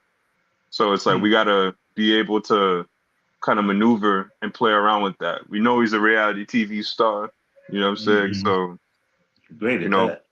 yeah, he's great at that, fortunately. But It just becomes so difficult. And I agree with everything you just said, but it just becomes so difficult that there's this cosplay going on, but there are real lives that are no doubt. Absolutely being damaged. And we get caught up in the entertainment of it. Too many of us get caught up in the entertainment of it, and then we don't look at the effect until it touches us. And that's kind of like what we're seeing. And the other thing is that my wife, we looked up the characteristics of a narcissist. And of course, we know Trump is a narcissist, right? But as she's reading it, I'm like, man, that's he's actually the perfect candidate for the president of the United States in terms of his reflection of us as a society, and us being so tapped into social media, so tapped into image, so tapped into materialism, so tapped into the cosplay. Everybody's cosplay. Everybody's putting on a performance all the time, and he's like the epitome of it. So it's like, there's consequences with everything, and as a nation, quote unquote, we get what we deserve, so to speak. And it's just, it's a matter of time before reality bites, and it's the snapback starts snapping, so. No, yeah, I posted a quote from one of my favorite writers, MC, a whole bunch, but brother Mike Ladd, and there's just a line where he says on an album he did, who made the devil feel so at home, which just goes into a world of history. How do we get to this moment? How did we get here? What made the devil feel so at home in this space? So it's deep. Listen, this would be another hour right here just on that. But it's so much history leading up to this moment, and where we go from here. For me, being raised by a single mother through the Reagan era, there's things there that I lean into and tap into to carry me forward, her instincts. So So I'm thankful for that and hip hop. I was just telling my wife that yesterday. I was like, we survived Nixon, Reagan, 2 Bushes, and Trump's first run. You know what I'm saying? We'll get through this, man. We just got to strategize, man, and stick together on it. You know what I mean? But we'll get through it, though. Let them lean on reaction. This is Malcolm Centennial. We lean on Malcolm with politics of revolution, the politics of the united front, right? And the politics of self-determination, self-respect, and self-defense, the holy trinity of Black power. No doubt. Indeed. Yeah. Malcolm Good brothers Centennial, like right on y'all time. in local, we look at all the politics, but much love and respect for everybody doing it here on the local level. 24 hours of peace, brother Zaid, the stuff you're doing, all of y'all, what y'all are adding, that's my North Star right there. What's going on the home front to strengthen us in our community. So yeah, that's right. That's the strategy. That is it right there. Yeah. Mic dropper. Yes, sir. Yes, sir.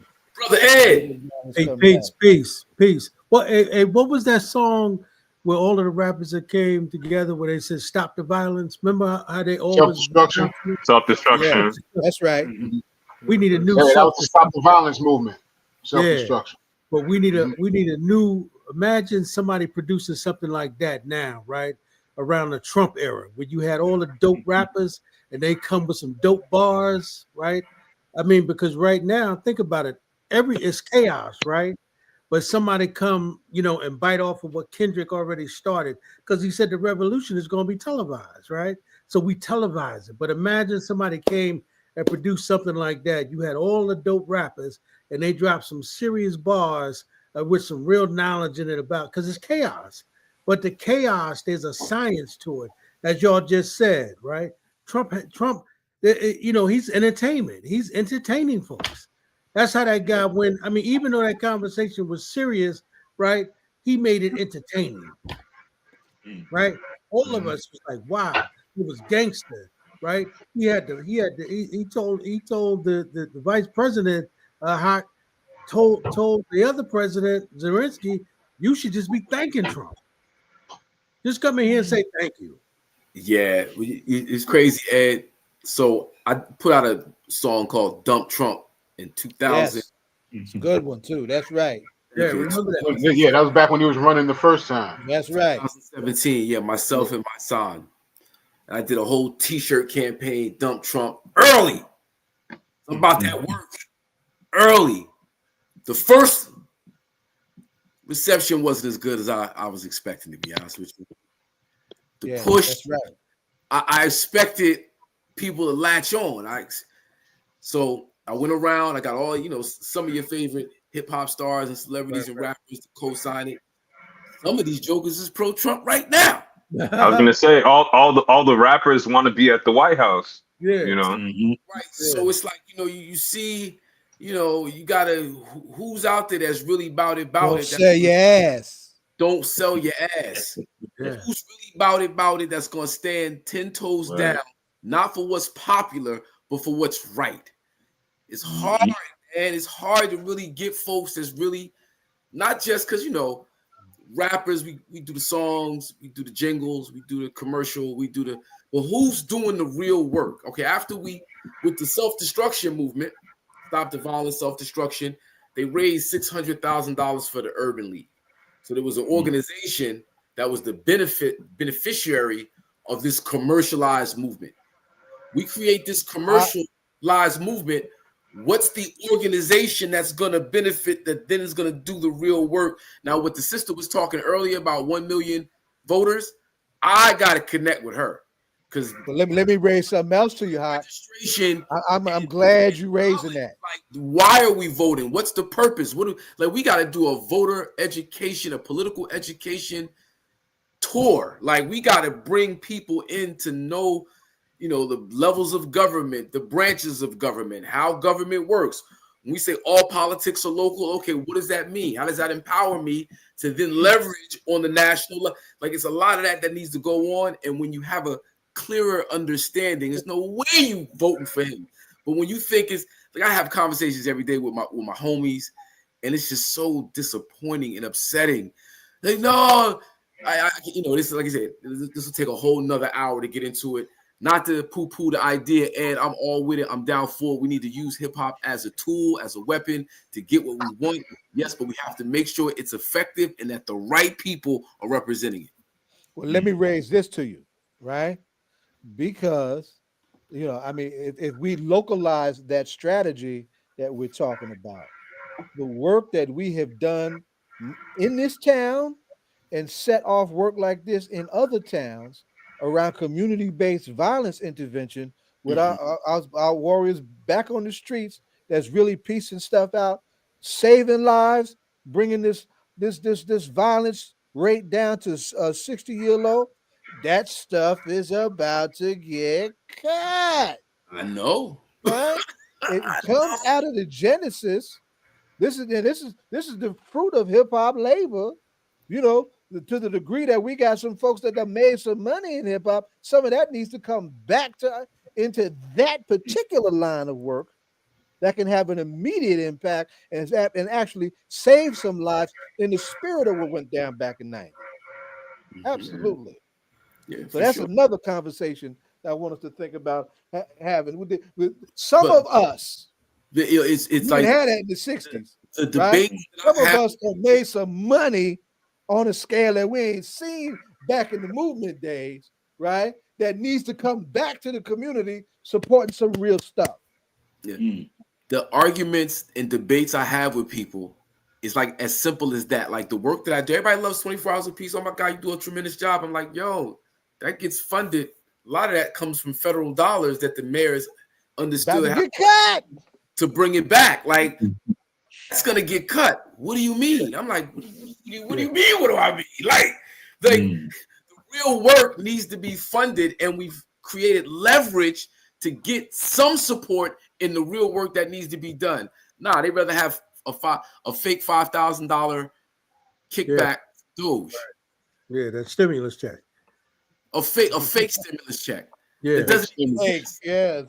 They really I got people from the hip hop community going, they wasn't giving us $5,000 though. I'm like, what are you talking about? She wanted to give you $50,000 to start a new business and $25,000 cash for new home. What are you talking about? I don't know what it is, but there's a spell that's been put over our people, and we got to figure out how to break this spell. But they are bought in hook, line, and sinker with that nonsense. Right. I think a difference too, just like we talk about the self-destruction, I think often too, what's missed, and I think that's why I always return to that Most Def quote where it's like we want to ask what's happened to hip hop, what's happening to us, that direct one-to-one relationship. It's like for every dope Dead Prez song, there was the new African Panthers, there was the Malcolm X grassroots movement, there was the December 12th movement. And so I feel like a lot of times some of the dopest, or even folks meeting in the Latin Quarter to change it, go, to the what do you call it? The black leather. It's like we need, hip hop needs a thriving, or rather we need grassroots popular, it doesn't necessarily even need to be the most popular thing in the world, but we need strong grassroots movements that that hip hop artists will embed themselves with, so that they feel that, they feel indebted to those forces, a Common, a Talib Kweli, a Mos Def aren't going to Cuba if Assata Shakur is not making the call, and people in Malcolm X grassroots movement are like, yo, you should extend this ledge, or going to South Africa, right? We need strong grassroots movements, and I think if there's that accountability, because I don't even look at old issues at the Source. They used to have interviews with Black Panther veterans in the Source in the hip hop magazine. Right. And why? Is because there was that demand. I remember that Geronimo Pratt. Geronimo Pratt. Yeah. You wouldn't see that in hip hop blogs or stuff like that today. As soon as the blood start rolling in, the integrity goes left. Exactly.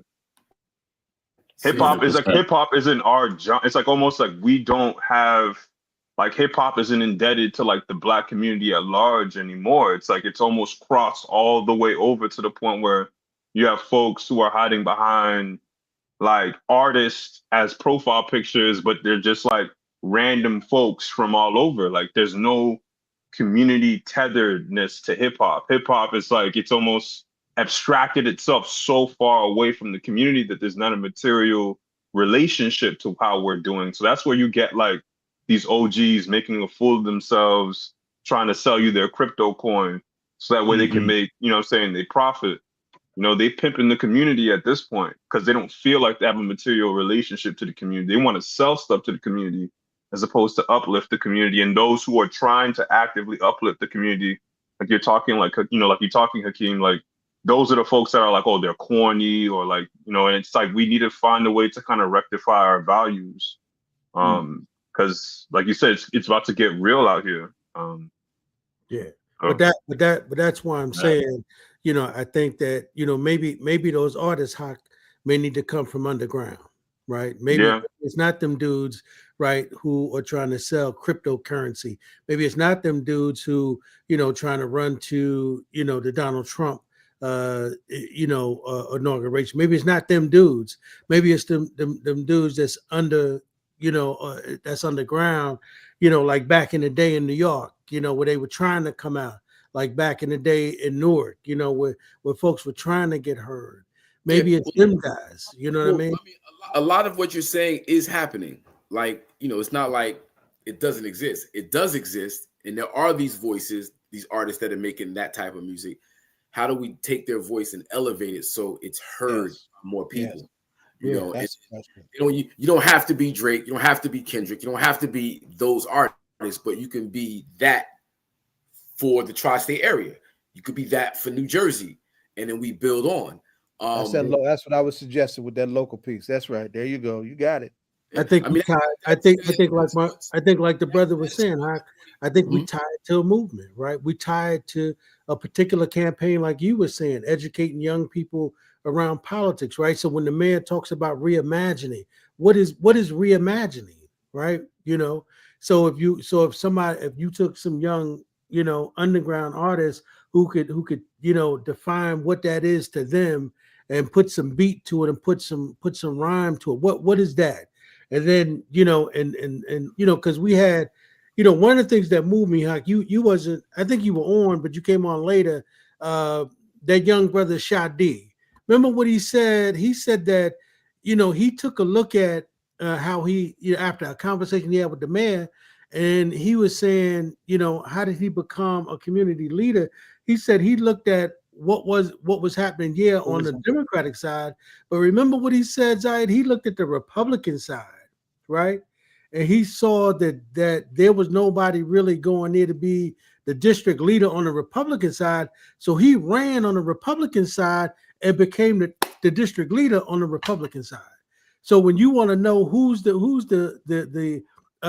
district leader in the South Ward on the Republican side, it's Shadi. Like, wow.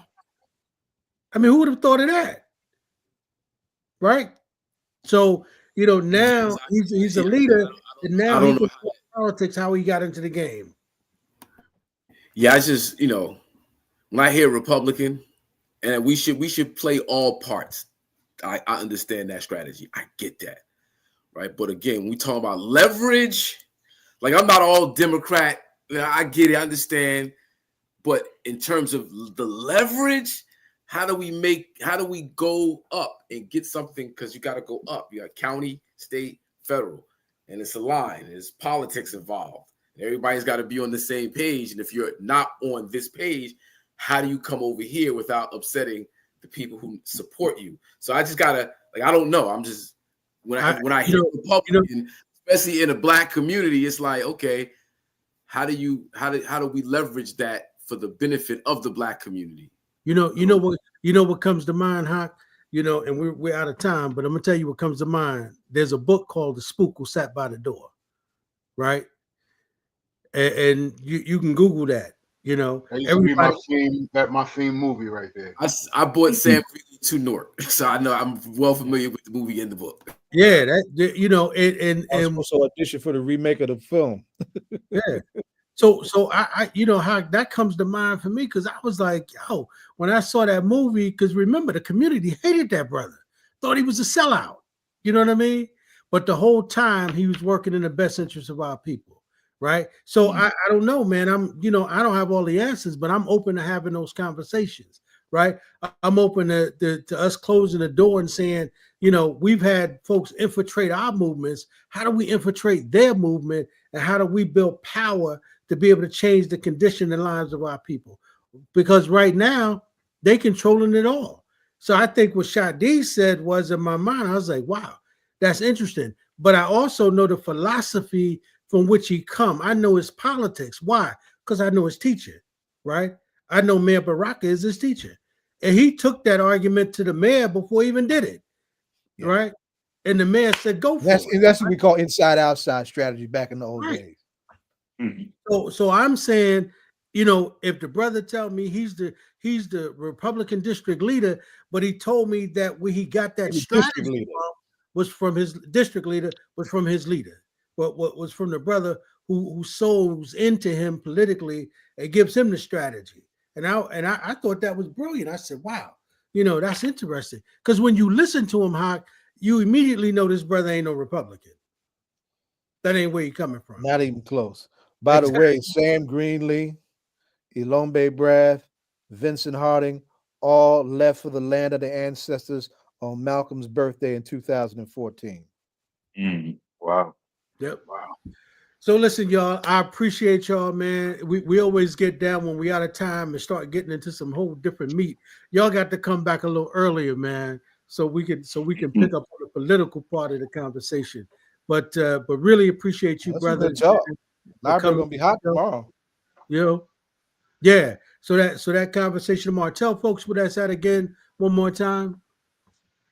Absolutely. So yeah, down at Newark Public Library, 5 Washington Street, 2nd floor in the James Brown African American Room. 1 o'clock reception, catered by the yard, and then the program running from 2 o'clock till 4, maybe a little longer. I think we're gonna probably carry it a little past 4, but definitely would love to see y'all out. And man, I really appreciate the opportunity to come here and build with y'all brothers. Likewise. We appreciate you, my brother. We thank y'all for coming through. Zahid, let's go on and thank the people. We want to thank the disciples for coming through tonight. We thank Councilwoman at Large Roundtree for holding it up for the disciples tonight. And then we had one and only Queen herself. Amina Bey. That meant a lot to me. She has a hugely special place in my heart. That little sister, very, very proud of her. Amina Bey, and behind that, Racquel Romans Henry from Salvation for Social Justice would be down at Mercer County College in Trenton, raising the volume on the question of police accountability for the wild-ass police in Trenton. And these 2 young G's right here, Kende and Reggie, turning it up at the library tomorrow. Good conversation. I told you it was going to be loaded. Yep. The weapon was loaded today. Well, y'all, man, we definitely appreciate it. And we got to come through the library one day, man, and go live from there. With a show, just to show people what really goes on in the city of Newark down at the Newark Library. So we're gonna put that in the agenda over the summer. Maybe we might do that around Haqq, because Haqq like to start trouble. So we can get him down there, get him fired up, and go live with Haqq. Probably when he coming to do 24 hours a piece, Haqq, we might do something like that, because the mayor was asking me to take him out, you know what I mean? And maybe we might do that, you know what I mean, around 24 hours a piece, Haqq. That sounds like a plan. August 22nd, August 23rd. There you go. There you go. Black August all the way, baby. And South 10th Street. Black August all the way. So we thank y'all for tuning in. Rhino, you got any last words? Anything you want to share? That's it for me. Happy born to Uncle Ralph McDaniel's Video Music Box. He had a born day yesterday. Word. And also a happy born day to the funk mama of hip hop, Erykah Badu, who also had a birthday the day before yesterday. But that's it. Any last words, Haqq? Anything you want to share? Don't sell your ass. Put You go to HaqqMuhammad.com. You can see Put the it in video. the chat. Put it in the chat. The song. Get up. Yep. Blast it out. That is unforgettable, Haqq. Don't sell. Make it plain, baby. Make it plain. All right, y'all. Well, listen, we thank y'all for tuning in. We'll catch y'all next week. First Friday next week. We'll catch y'all next week. I think we got the Congresswoman on next week. So we'll catch y'all next week right here on All Politics Are Local. Until then, as my brother Zaid said, we'll catch you when, Zai? We'll see you in the whirlwind. Catch you in the world. Don't stop. Peace. Peace.